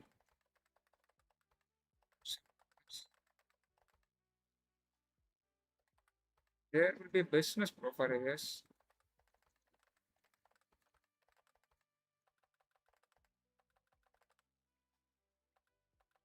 The business related things. All right. I have mentioned a few of them. You can go through this and let me know what what did I miss? Did I miss? And what should I focus more upon on the system design, and give me more related systems to practice. Now, what app is this? This is AI Arena, suggested by Mob, I guess. Not suggested, Mob. Yeah, Mob and other guy. Like I don't remember his name. Yeah, he's selling like, bro. Actually, really, solid thinking. You are covering the right stuff. Let me give you the honest feedback. URL shortener DB to store the URL, and shortcode must be unique, indexing to the analytics and user profile caching. What you missed? How do you generate a random? Okay, he's trying to ask like how are you going to generate the key now, which is interesting. Where did it go, bro? Pagination. Yeah, we missed a pagination in the blog and in the e-commerce application. We should have included the pagination. Shit, I could not even remember that thing. Fine. Agree. Comment system. I have mentioned the comment. I don't agree with you, brother. Search functionality. I have told that. Draft and yeah, CDN. Yeah, kind of S3. And WebSocket for the real-time S3 for the persistent data DB and video calling mentioned you. What you message status. Okay, he's trying to ask about the functionalities, what it can, like what it can contain. The message can, if I'm trying to break down even more deeper, then I think I can cover all these things. Do we really need to care about this thing? So it's saying like message status, whenever something is sent, then you're not seeing them. I have mentioned like the web socket for real time. You should understand what the fuck you have mentioned that thing. I thought you would be mentioning something different, like what we should know.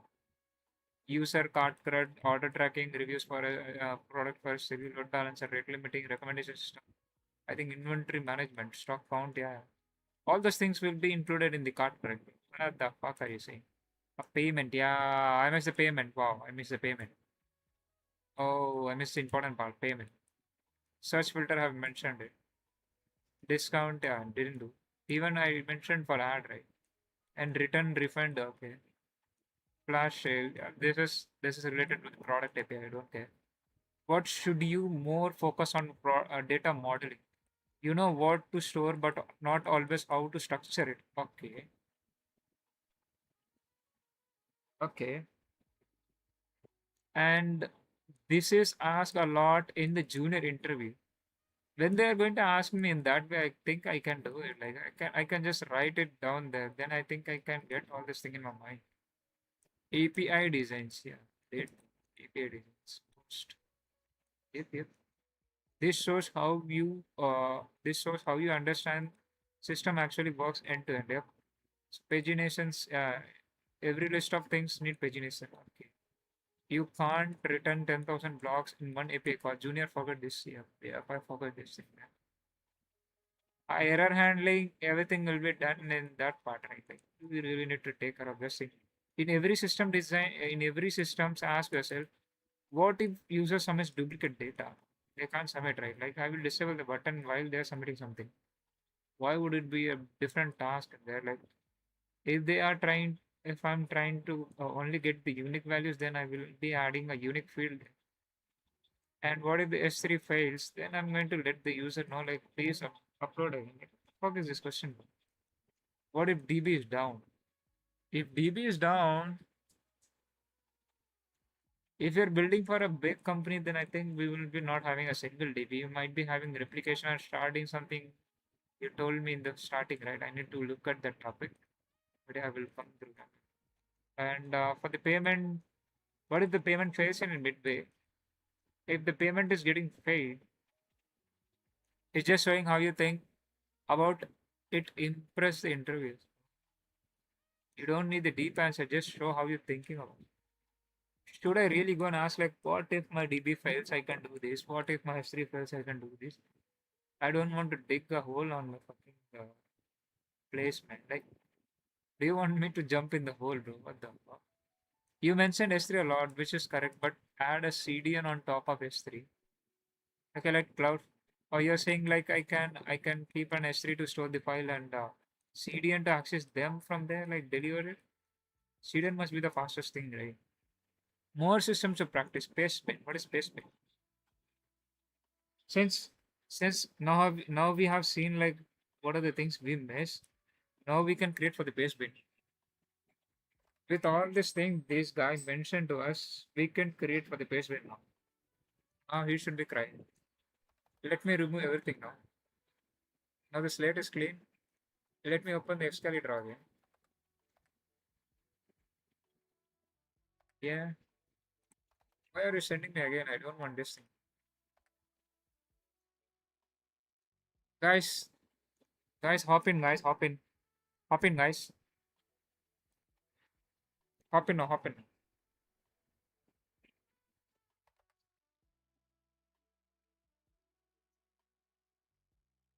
What the fuck? I'm going to yours. Paste bin, right? Let's design for the paste bin. This time we are going to write the text. How do I make it bigger?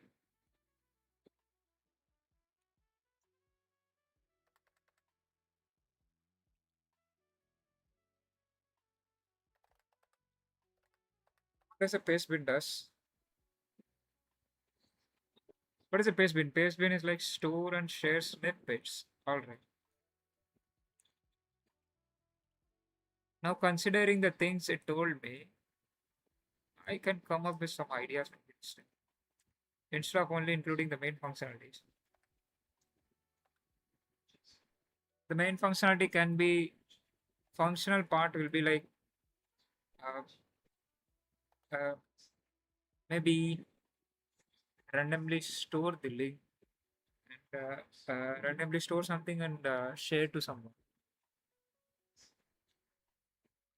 The function should be like paste link, paste not paste something and share to user, anyone. This is the main functionality of pastebin, right?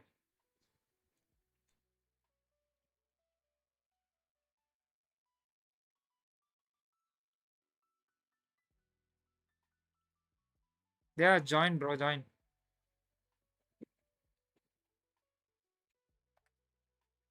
And if you're trying to break this pastebin, what it can have? It can have bins. All, all my. Bro, you are walking your dog at 10:16, bro. What the fuck?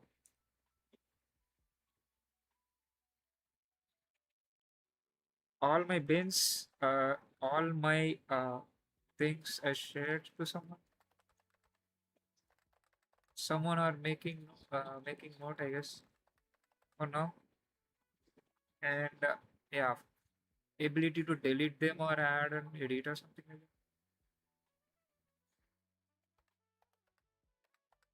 that. Ability to uh, do CRUD, I guess. Let me mention do CRUD. It should be more than enough. Do CRUD and for now we are going to have this short code. Yeah, a short code to share the link. Um, stored in the DB. To generate the short code, you can have you can take the a random mix of the string of given thing. Uh, Maybe the title, I guess. Uh, let us first let us write something like how do we random string like mongoose IDs or something like mongoose ID or like maybe UUID or something like that, bro. It should be more than enough, right? Like, just less people string are better, yeah. So what my bin can have?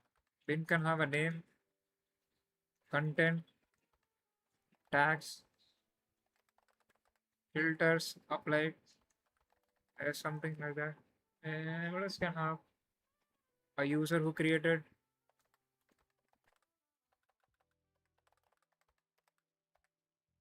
And what can the API have?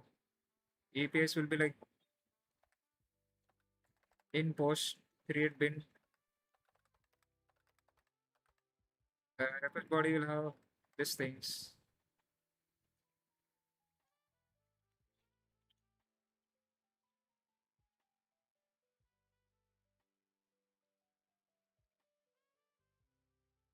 A request body will have this thing and um, uh, put request, edit bin, delete for deleting bin, and all bin, get all bins, and user fetch user sign up, log in, log out, reset pass, and for the pay, yeah, this time I'm not gonna forget the pagination. Like for the paste bin, we can have pagination. Get bin by ID. Yeah, we can have post get bin by ID and pagination, filtering, categories, I think most probably this should be the whole thing for this thing, paste bin. What else the paste bin can have, man? Maybe a lock feature, I guess. Feature. You can have a post and lock bins. Switch between the visibility. I think we have covered everything, right, Pranav? Do we need more, man? For the API, we'll have this and put archives for homework. What's archive? Yeah, archives can be a good thing. What is archives? ACHR Archer. Archer. And nothing much, right? Like user create, user delete, and yeah, user profile, maybe user profile. If you're using user profile, then S3 with CDN.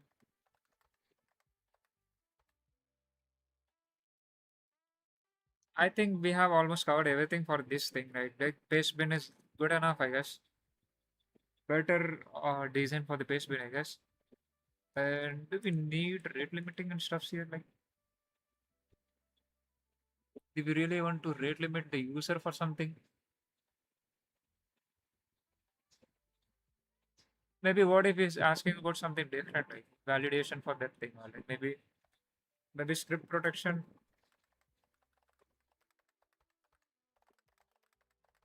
relation from attacks, and rate limiting, caching for the recent bins, use on user system, I guess.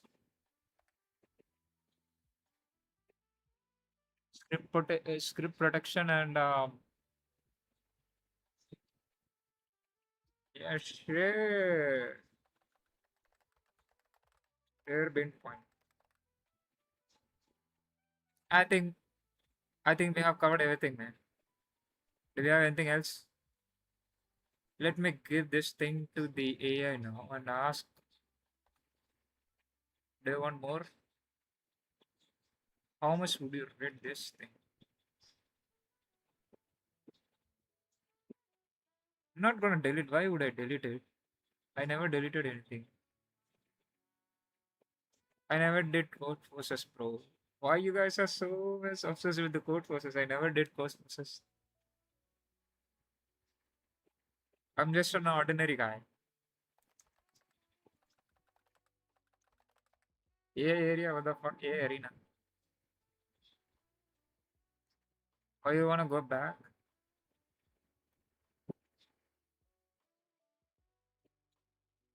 You wanna go back, man? I can help you.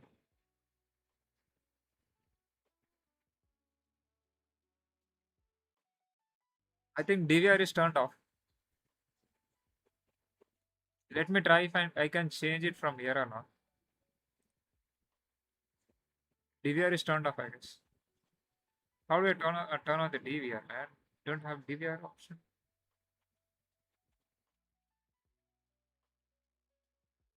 No. There are no options to turn off it, bro. The fuck? Oh, there was a delete button. I'm glad that I didn't click that shit. Don't we have a DVR? There should be DVR here. If the DVR is there, DVR is not here. Or maybe I can turn on from the Streamlabs.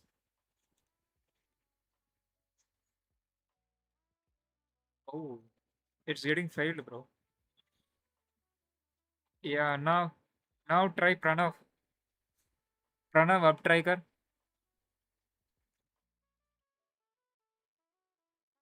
Well, I don't know. I just joined my college and my siblings said create a good code force and you're settled for ISC. What is IFE? Oh, thanks for sub, guys. Thanks for the sub.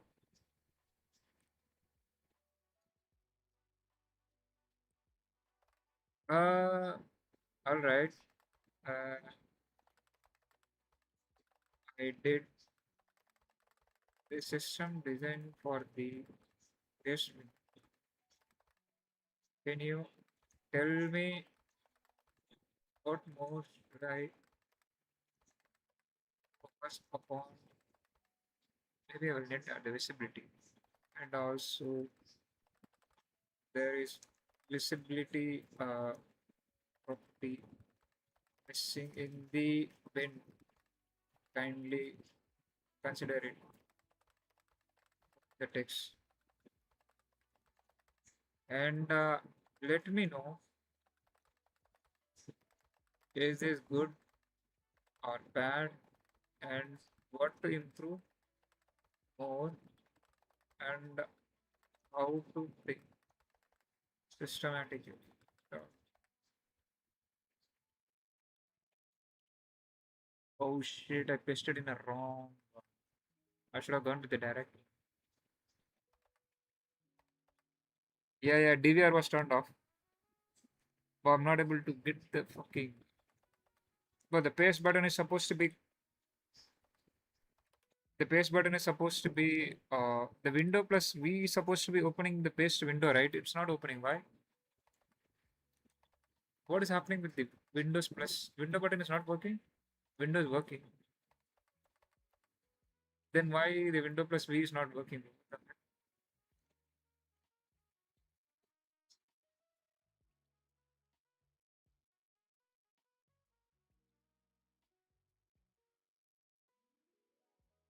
Let me know. We can, if you're coming, then let me know. What you have covered is good start. You test the basic CRUD, URL shortener, UID, user authentication, rate limiting, sharing, archiving, locking. What is missing? Visibility property. You have mentioned it is missing. I've told you, man. What the fuck is it? Should be field. This should be the field in this. Yeah, I've told. Expiration detail. Oh, okay. Oh, it has an expiration. Wow, I never knew. Like, I never used Spacebin much. Data model is bad. Yeah, bro. Never mind the data modeling. Just tell me the things are good or not. Requirements, functional, what it can do.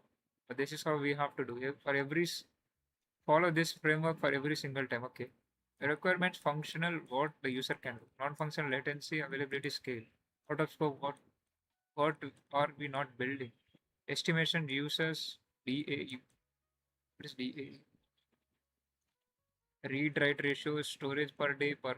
Oh, oh, we have to consider all these things. Oh, we have to remember this shit. First is requirement, function requirement, non-function requirements, and estimation.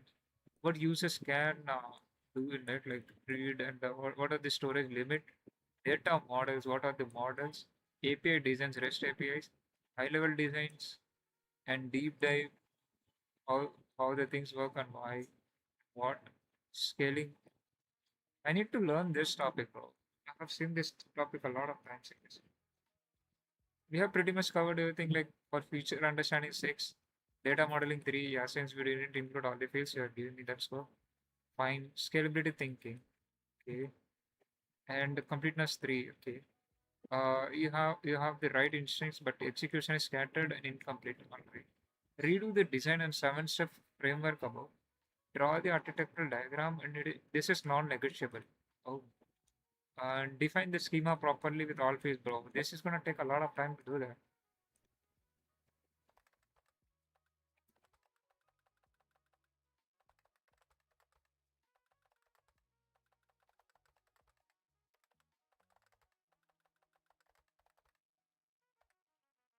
Yeah, this one.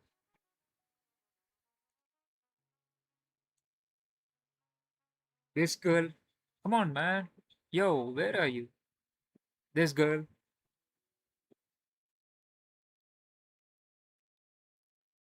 This girl here. This is the one they were talking about.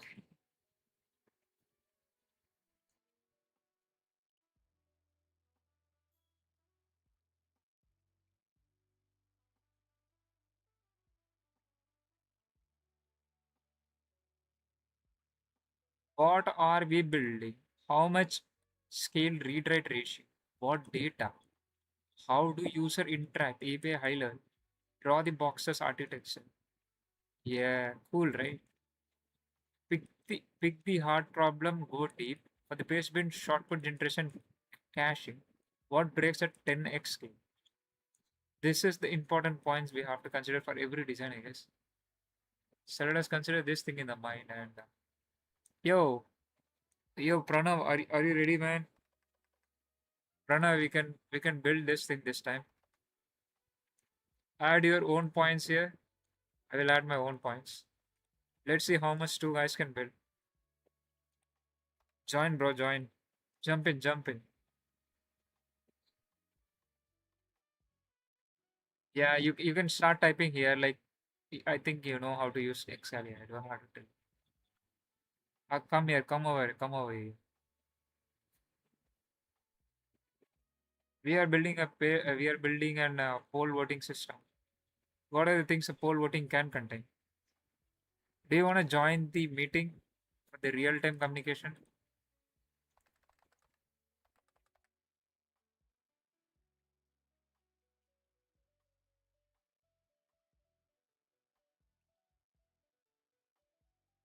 Ah,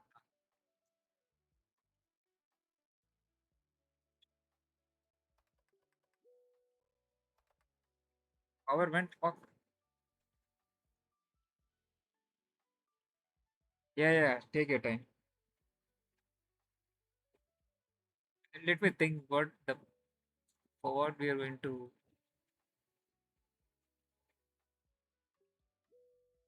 Hello, Pranav.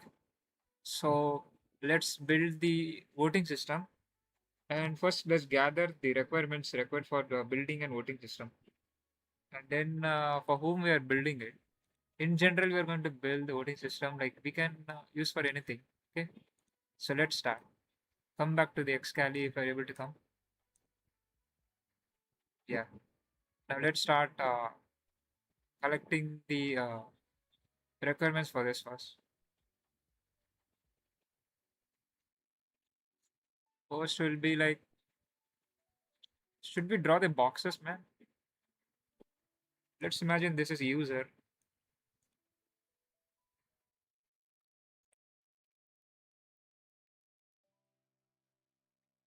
Let me put you here. This is going to be user, okay?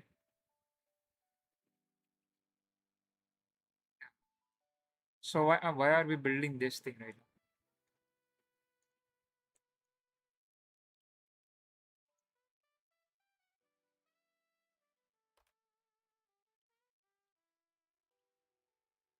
Did you collect any points from your own? Like the first part will be like uh, the main function should be what? Let me write and you can continue there. Main function. Oh, what is this? Yeah. Main function is like add things and share the voting link, I guess. And users should able to vote. That's it, right? And and this time we have to be careful, man. It should have an expiry time, like we have in the Excali, right? Like share something, the link, share the link with someone, and until the link is valid, then until then it should be the voting should work. And if the thing is ended, then we should show them a phone or so you have to consider that thing in the mind. So what a voting system can have? A voting system can have. It should be able to handle a lot of loads. That should be the main priority, I guess. Since we don't know, like, what if the YouTuber is going to share their link to the viewers, and imagine if they're having a million subscribers, then it should be able to handle the load rate. That would be a big task, right? I think we need to cover that. So I have wrote the first point. You can write the second point. Until then, I'm just thinking about the different points.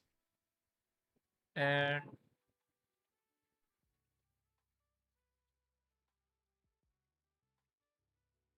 you write that point. Until then, I'm creating the structure for. I'm creating the structure for what we call this thing, man. user user structure I'm going to create for that thing.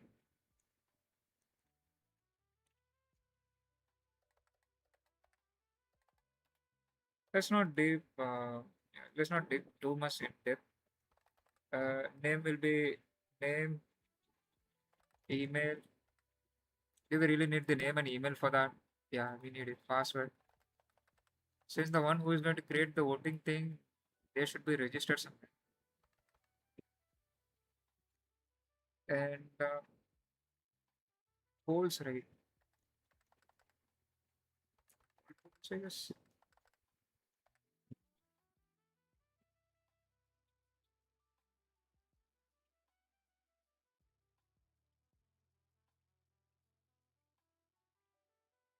what else a user can have?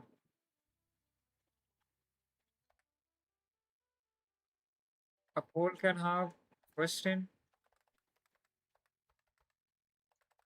total votes, TTL, share link, user who created.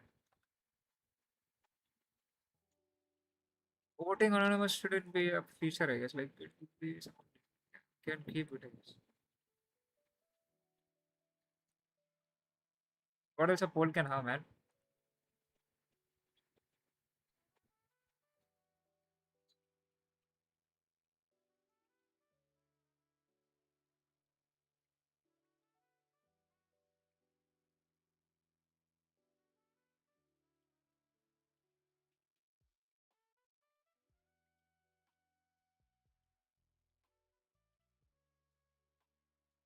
APIs will be like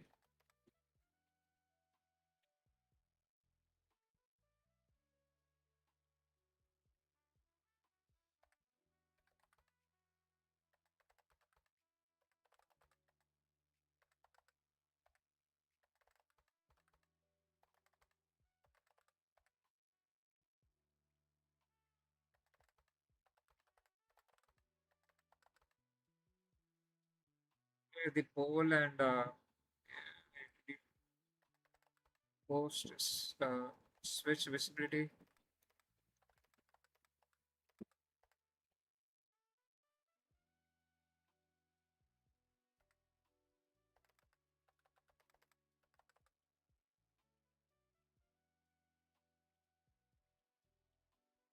We don't really need to do the all polls here. Like we really need to care about the all polls. Like since we are trying to map the poll along with the user, if the poll is already linked to this thing, why do I have to keep all the polls here? If I'm trying to get the user polls by user, then I think I can get all the polls already. For that thing, we need to do an API call.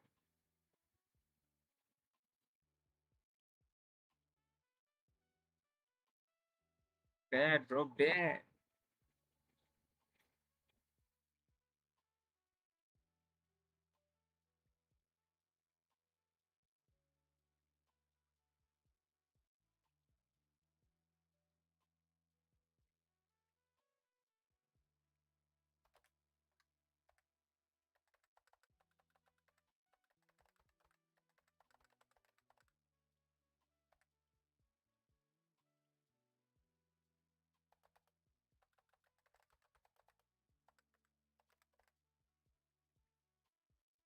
Analytics will be there for other things, for research purpose, and think more coding system what it can have more. Pagination maybe with pagination is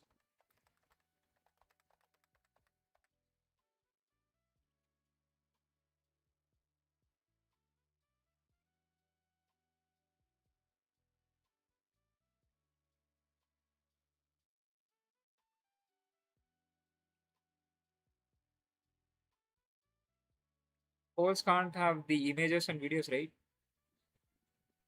Polls can have images and videos. What if polls can have the images and videos?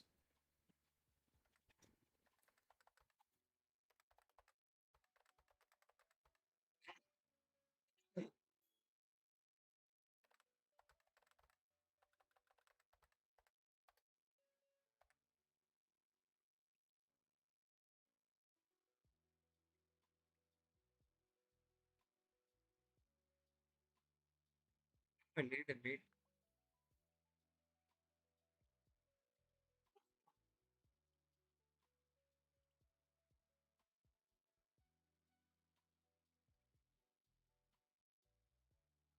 Oh, you're back. Just left the meat.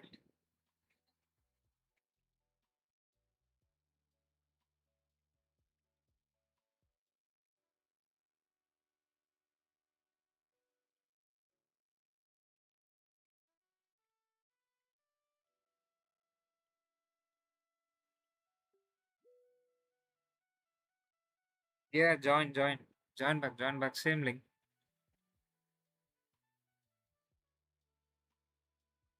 The meeting. If you have any other points, you can add it here.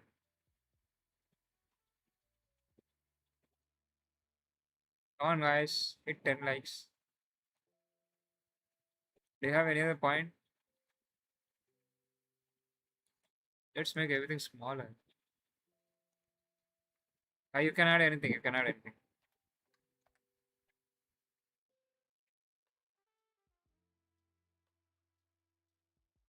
This will be the models. This will be the main function.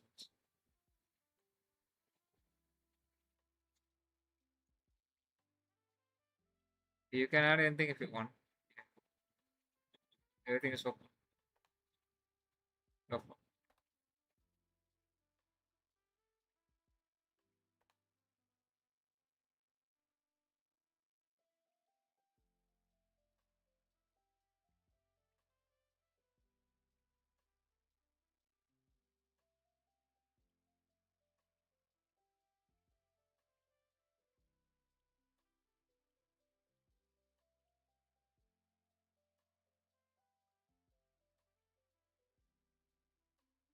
Yeah. Do you want to add anything? Yeah, you can. You can add anything. You can add anything. Block. What block? Blockchain. Blockchain for voting system. I have no idea about the blockchain. If you want, you can add.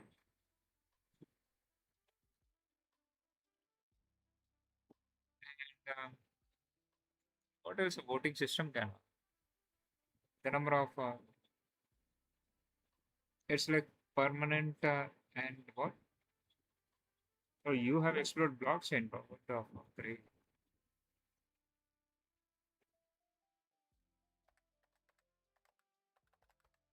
Goes for S3 and CDN for storing images and videos.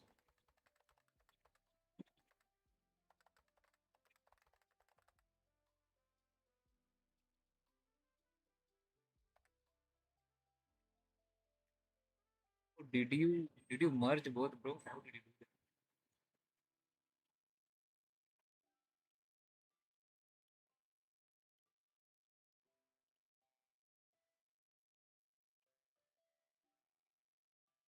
I think most probably we covered everything, I guess. Post for creating poll and yeah, add vote share poll and switches between yeah. Let me mention post CRUD, otherwise it will start shouting. Mention like everything will be there, right? What the user can have more.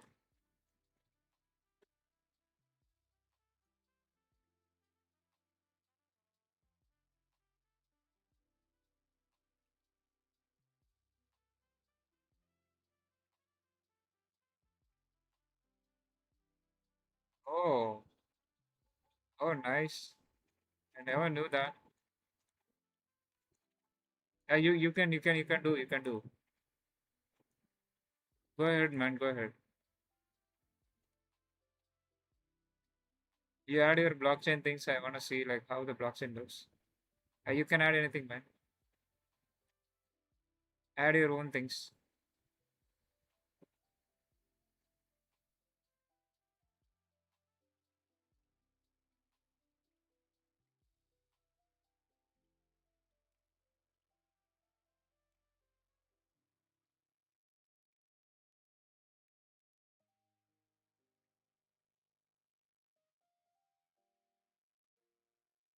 Yo, Pranav, what happened to you, buddy? Are you there? Oh, I'm speaking alone in the meet. You're not in the meeting.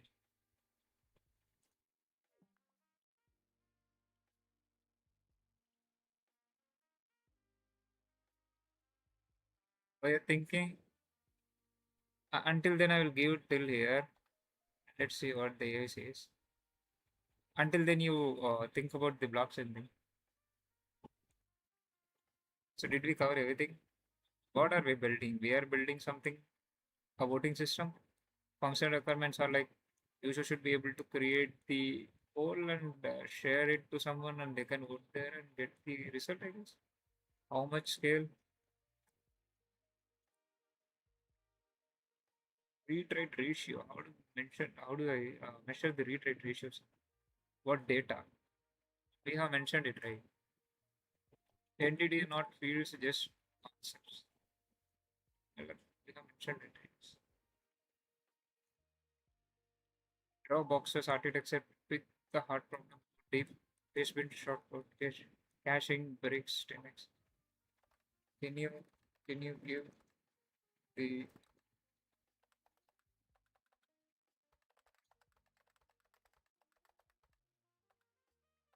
it should be then right then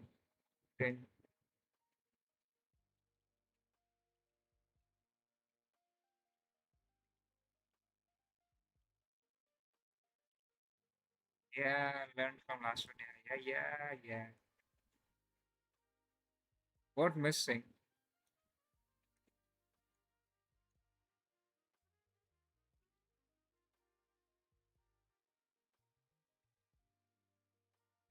They can't vote right.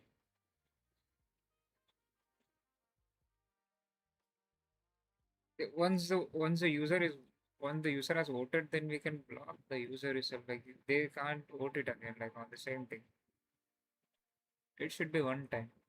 This is why you were asking about the block set. Now I get it. Have an answer. Poll options, where are they? I mentioned it, bro.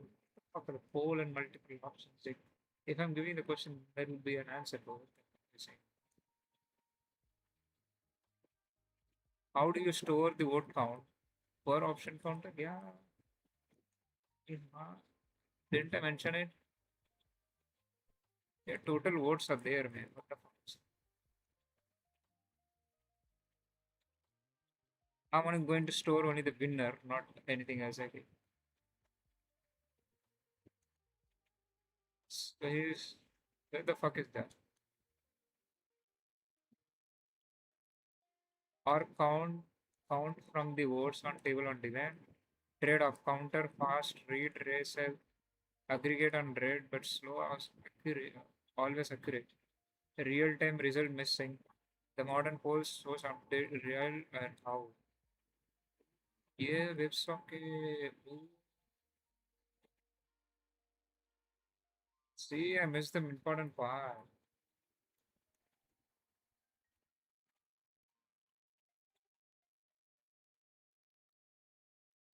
Yeah, I didn't think about concurrency. Ah, well, you wrote everything as post. That's wrong. Fuck that, bro. You understood the thing, right? Like, why the fuck are you crying over that? Read heavy nature messed again. One person create 10,000 people view result, 5,000 people vote. This shape isn't. Cache result aggressively on Redis. Invalidate cache. So I didn't use a cache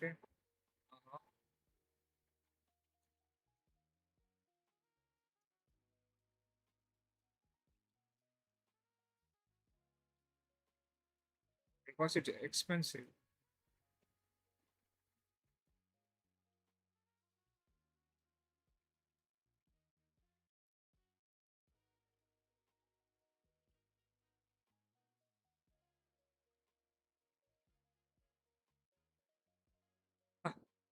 Yeah, I can agree with you.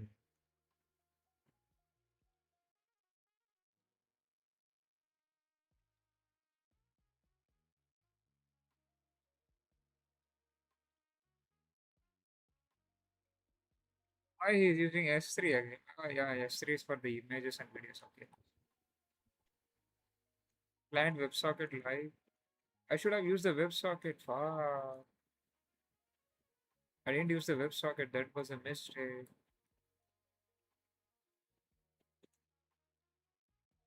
I will need to create a mindset like where I have to deep dive in everything instead of just going on the outer part. Like what kind of text I will use and how will I use it.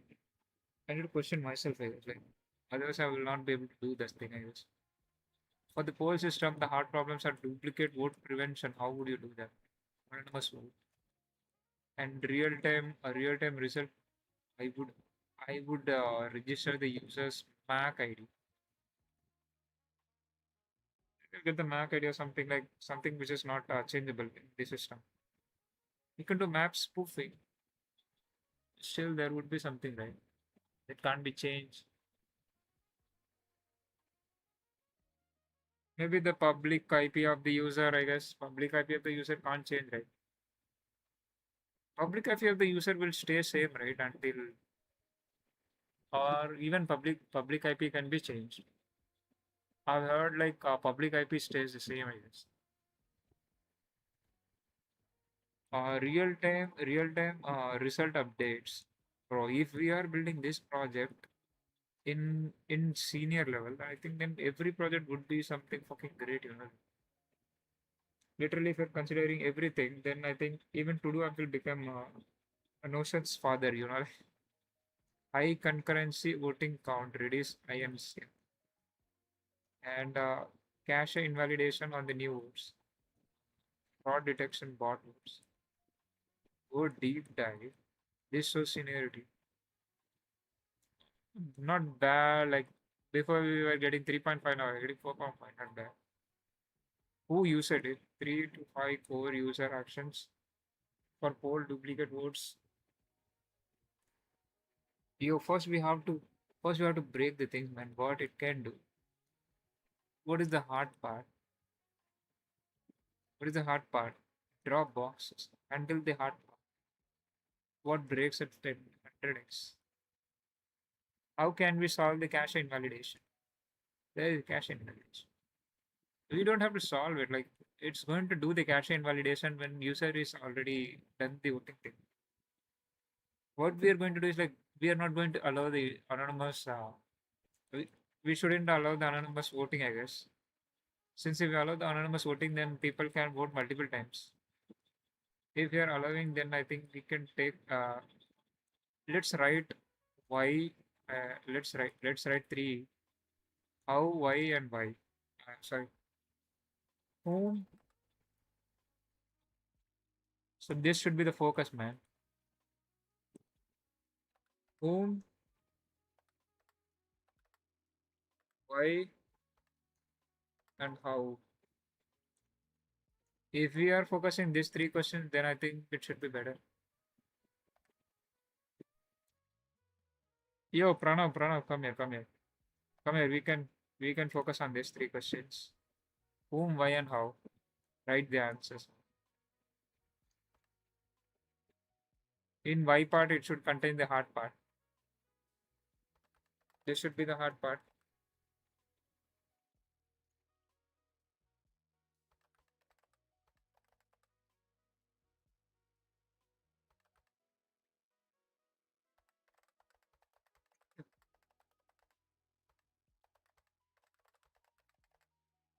Write it now. Write it now. What is the use case? Let me move this thing.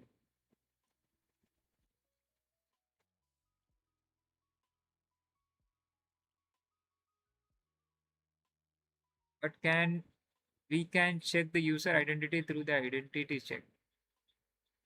If the user is logging in, then we can check. Otherwise, we can't check. Like if it is going to be anonymous, I don't think we can able to track them. I mean, we will be able to track them then.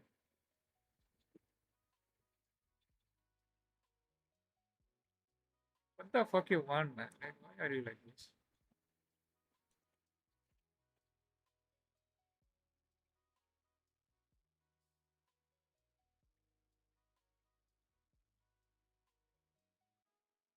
You are not joining my live stream, brother. You don't know the what is going on right now. I have created a fucking to-do thing to be followed there. I've been doing past 3 days for 10 hours. Don't teach me. I'm not gonna do AI and ML. Why would I do that?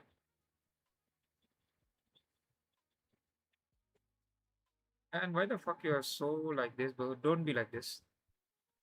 Just be positive.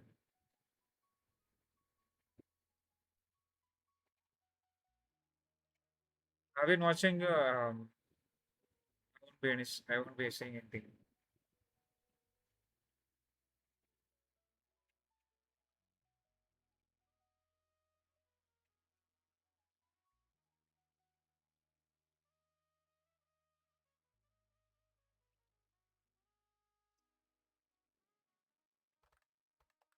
Track,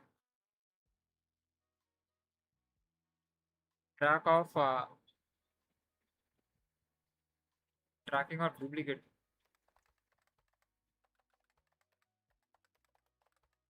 votes.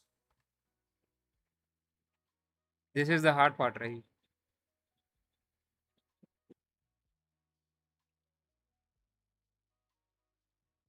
All right, Pranav, wait a minute. Let me remove this and let me get the new topic. Let me have something different, I guess. Notes up, okay?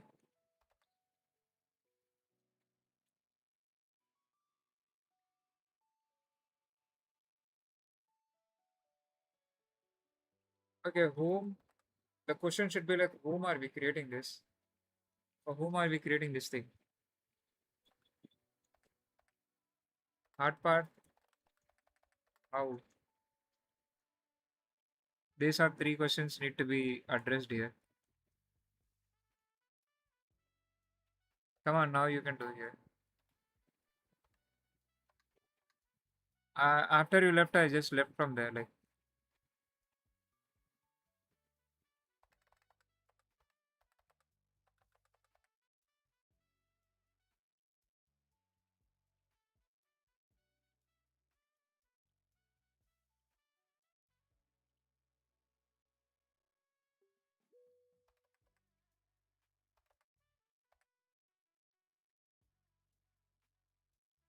yeah, you can join with this link now. So now we have the new topic, right? Now we have. Let's not take the notes up. Man. Notes up should be easy. Let's go with the job board maybe. So the topic is job board, okay? So for whom are going to we build this thing and what would be the hard part implementing this job board and how and what are the things you are going to include in the job board? So let's start. Are you there, Pranav, man? Oh shit, I was speaking. Hello? Yeah. So what I was saying is like we have a job board now, and the three questions to be addressed here is like for whom we are going to create, and what are the hard part here, and how are we going to create, and what are the things it can contain. Easy? Yeah, first you do, then I will. Uh-huh. Oh, you're speaking.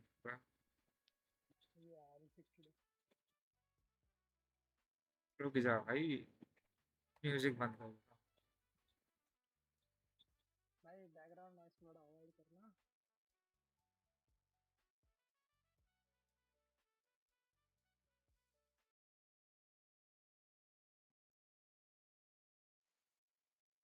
I think now you should be audible to everyone, I guess. Let's go.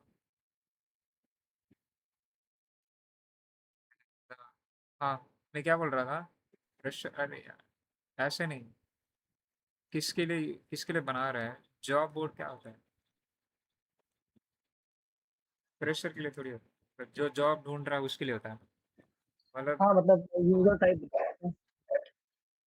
someone who is looking for job maybe ऐसा ही कुछ है for jobs लिख दिया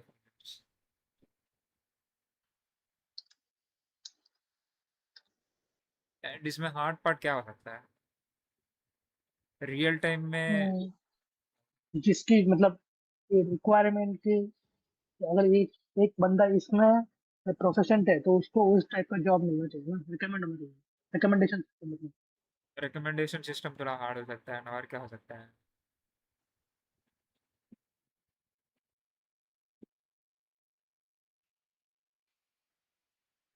user का response तो आ जाएगा, तुरंत user का रिस्पॉन्स आ जाएगा जैसे ही मतलब अगर यूजर ना हाँ जैसे अप्लाई करेगा तो फिर अपने आप मतलब एडमिन के पास में चला जाएगा रिक्वेस्ट वगैरह। हाँ। वहाँ पे तो कुछ गड़बड़ नहीं होगा, फ्रॉड कहाँ पे हो सकता है? अच्छा, अब कंपनी के पास बहुत सारे आएंगे ना एप्लीकेशंस, तो उसके लिए भी हम कुछ कर सकते हैं हाँ, मतलब। बॉट बॉट को फिल्टर करना मुश्किल होगा। हाँ। लिख उस बॉट मैं उसको 1 मिनट में उसको आया, लिख। मेरे को कॉल आ रहा है।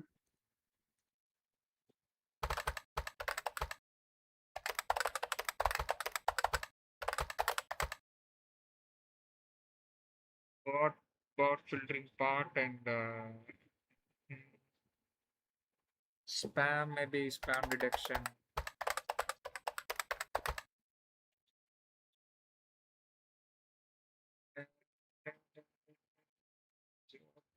What else can we see?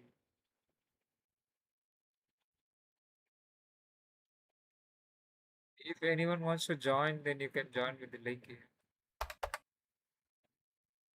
We are just discussing about the system design and trying to practice with some systems. Maybe if you have some ideas, then you can come and share it. Don't just watch, do something. Come here.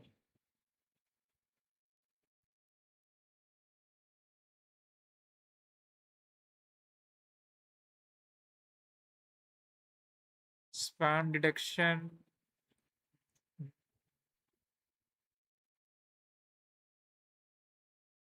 Finding the right candidate can take a lot of time. Like a recommendation system can be cracked.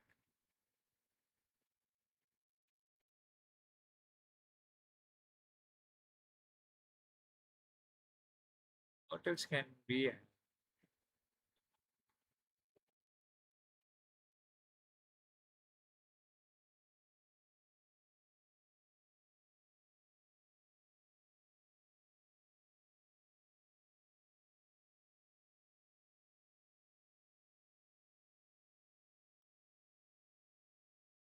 The job board, like now create one. The thing, job applications, filtering, test.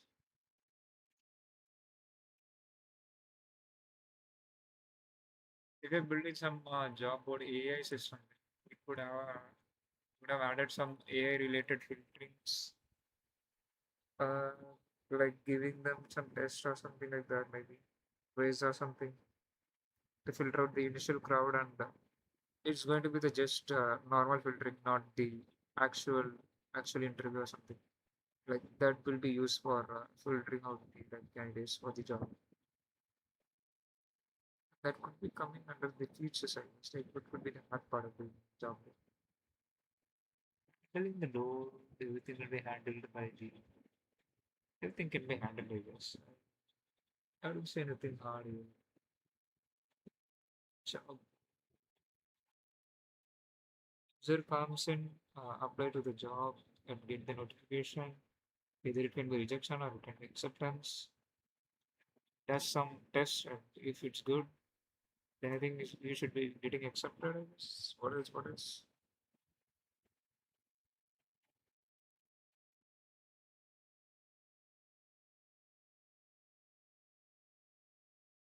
What's the music?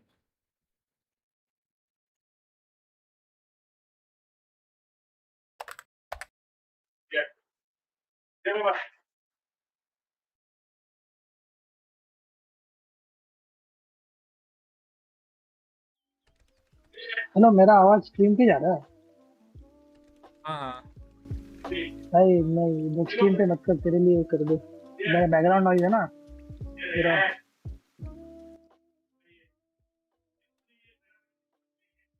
जाएगा थोड़ा बहुत जाएगा, but अभी उतना नहीं आएगा। थोड़ा बहुत चल जाएगा, तो अभी ना मेरा मतलब पप्पा मम्मी है ना, उसका आवाज आ जाएगा। Okay okay. तो इसमें और क्या क्या डाल सकते हैं? हार्ड पार्ट क्या है?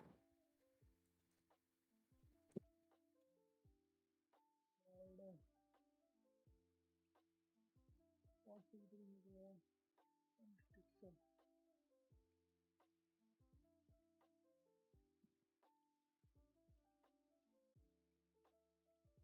डेटा बहुत ह्यूज अमाउंट में होगा ना इसका, मतलब पूरे जॉब बोर्डों का देखा तो। ऐसा कुछ तो नहीं है।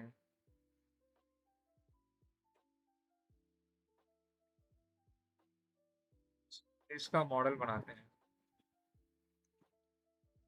तो जॉब वाला बना, मैं यूजर वाला बना।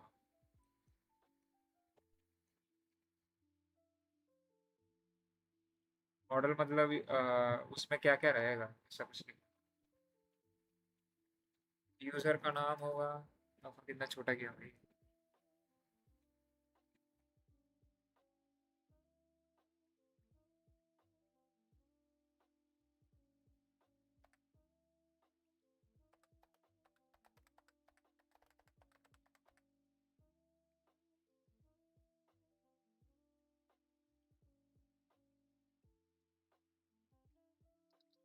क्या क्या हो सकता है यूजर के अंदर, या हाँ,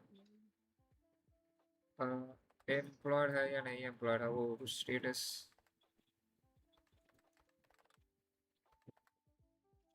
स्टेटस ऑफ जॉब नहीं डाल सकते, क्या डाल दे उसको?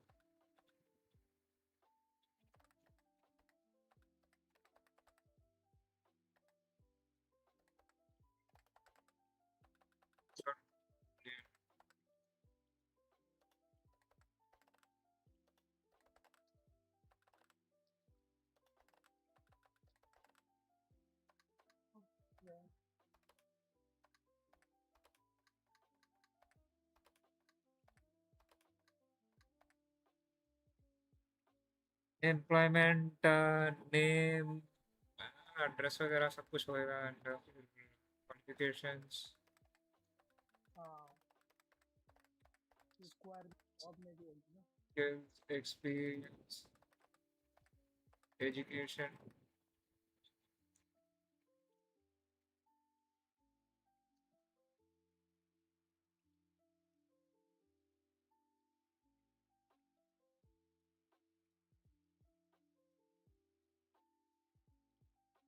क्या हो सकती है?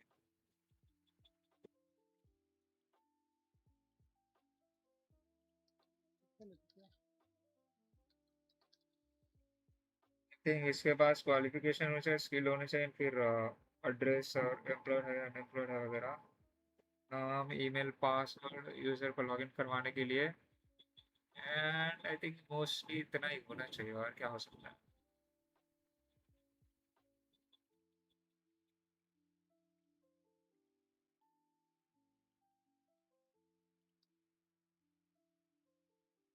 वो लिख जॉब रिक्वायरमेंट लिख दिया, छोटा कर दिया इसको।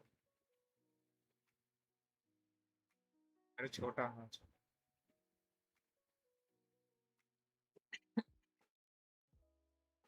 और क्या हो सकता है यार, और क्या होगा? एजुकेशन एंड एक्सपीरियंस रहेगा, स्किल रहेगा, क्वालिफिकेशन रहेगा, एड्रेस रहेगा। आई थिंक ऑलमोस्ट सब कवर कर दिया हम लोग ने, और क्या ही हो सकता है? जॉब में और क्या सकता है?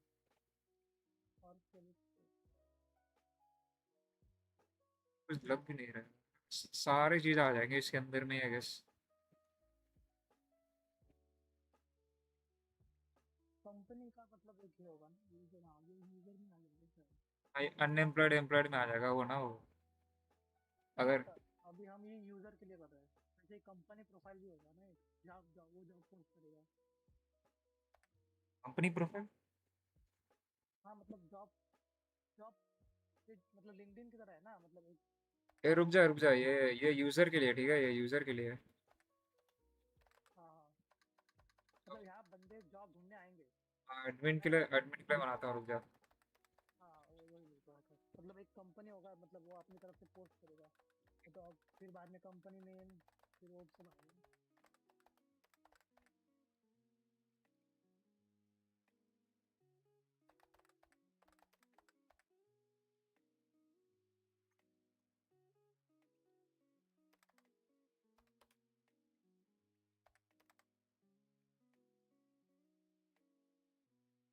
बस क्या क्या हो सकता है? यूजर एडमिन के और पावर भी होगी ना, उसके लिए कुछ अलग बनाना पड़ेगा, जब यूजर को निकालने का फिर ऐसे कुछ बैन करने का। ना ना, वो सब नहीं चाहिए। क्या ही करेगा, मतलब आएगा जॉब डालेगा एंड फिर हाँ जो यूजर्स आएंगे उसको मतलब देखेगा कितना लोग आए हैं एंड फिर उसमें से निकालेगा, उनको टेस्ट लिंक भेजेगा, वैसा ही करना है।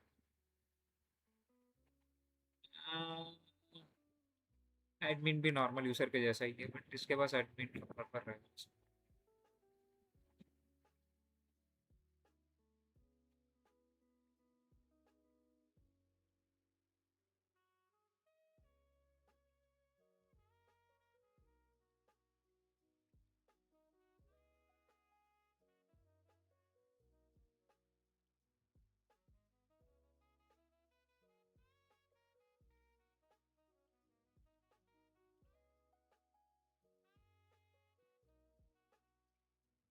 एक एडमिन होता है कहीं का, उसको क्या बोलते हैं, यूजर क्या है, किसी किसी चीज का ऐड करने का, किसी चीज को रिमूव करने का, बस नहीं होगा।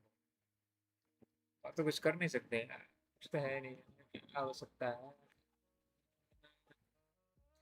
बस इतना ही आइडिया आ रहा है के लिए तो।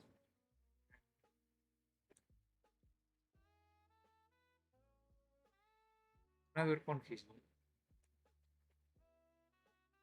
तुम्हारा इतना छोटा कैसे आ रहा है extension? मेरा तो इतना बड़ा दिख रहा है, और छोटा करूंगा तो बहुत छोटा हो जाएगा। मैंने छोटा कर दिया है।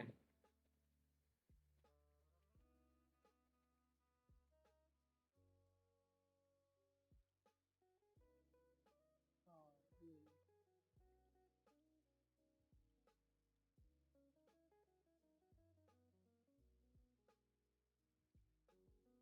तो क्या हो सकता है एडमिन के पास? सेटिंग्स में email। सारे डाल दिए लगता है, डिटेल्स होंगे, उसका ईमेल, उसका नाम होगा, फिर आईडी होगा, एम्प्लॉय आईडी होगा, जैसे एम्प्लॉय हाँ सब बॉस होगा ना ये तो, एम्प्लॉय एम्प्लॉयर आईडी।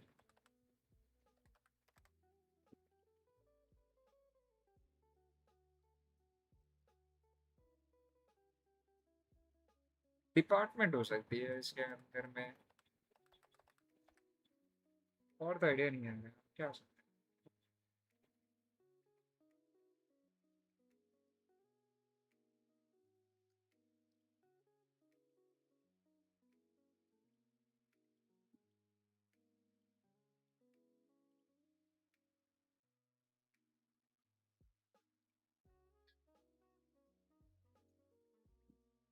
ये पे बना।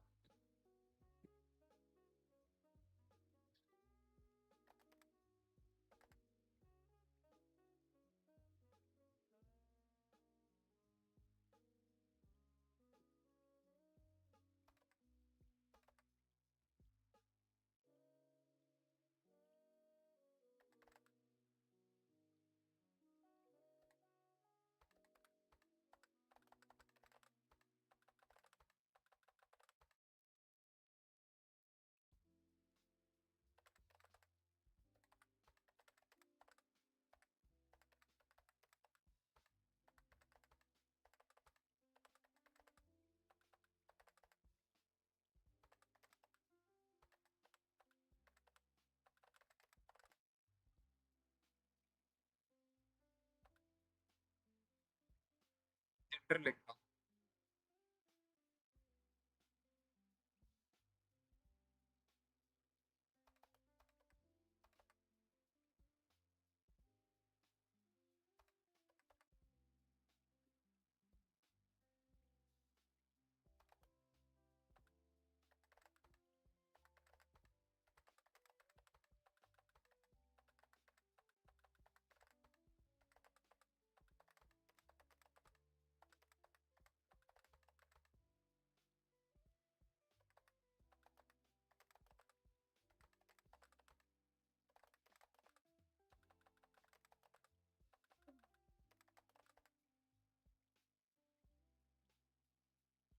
तो एडमिन के पास रहेगा, एडमिन या एचआर भी होगी।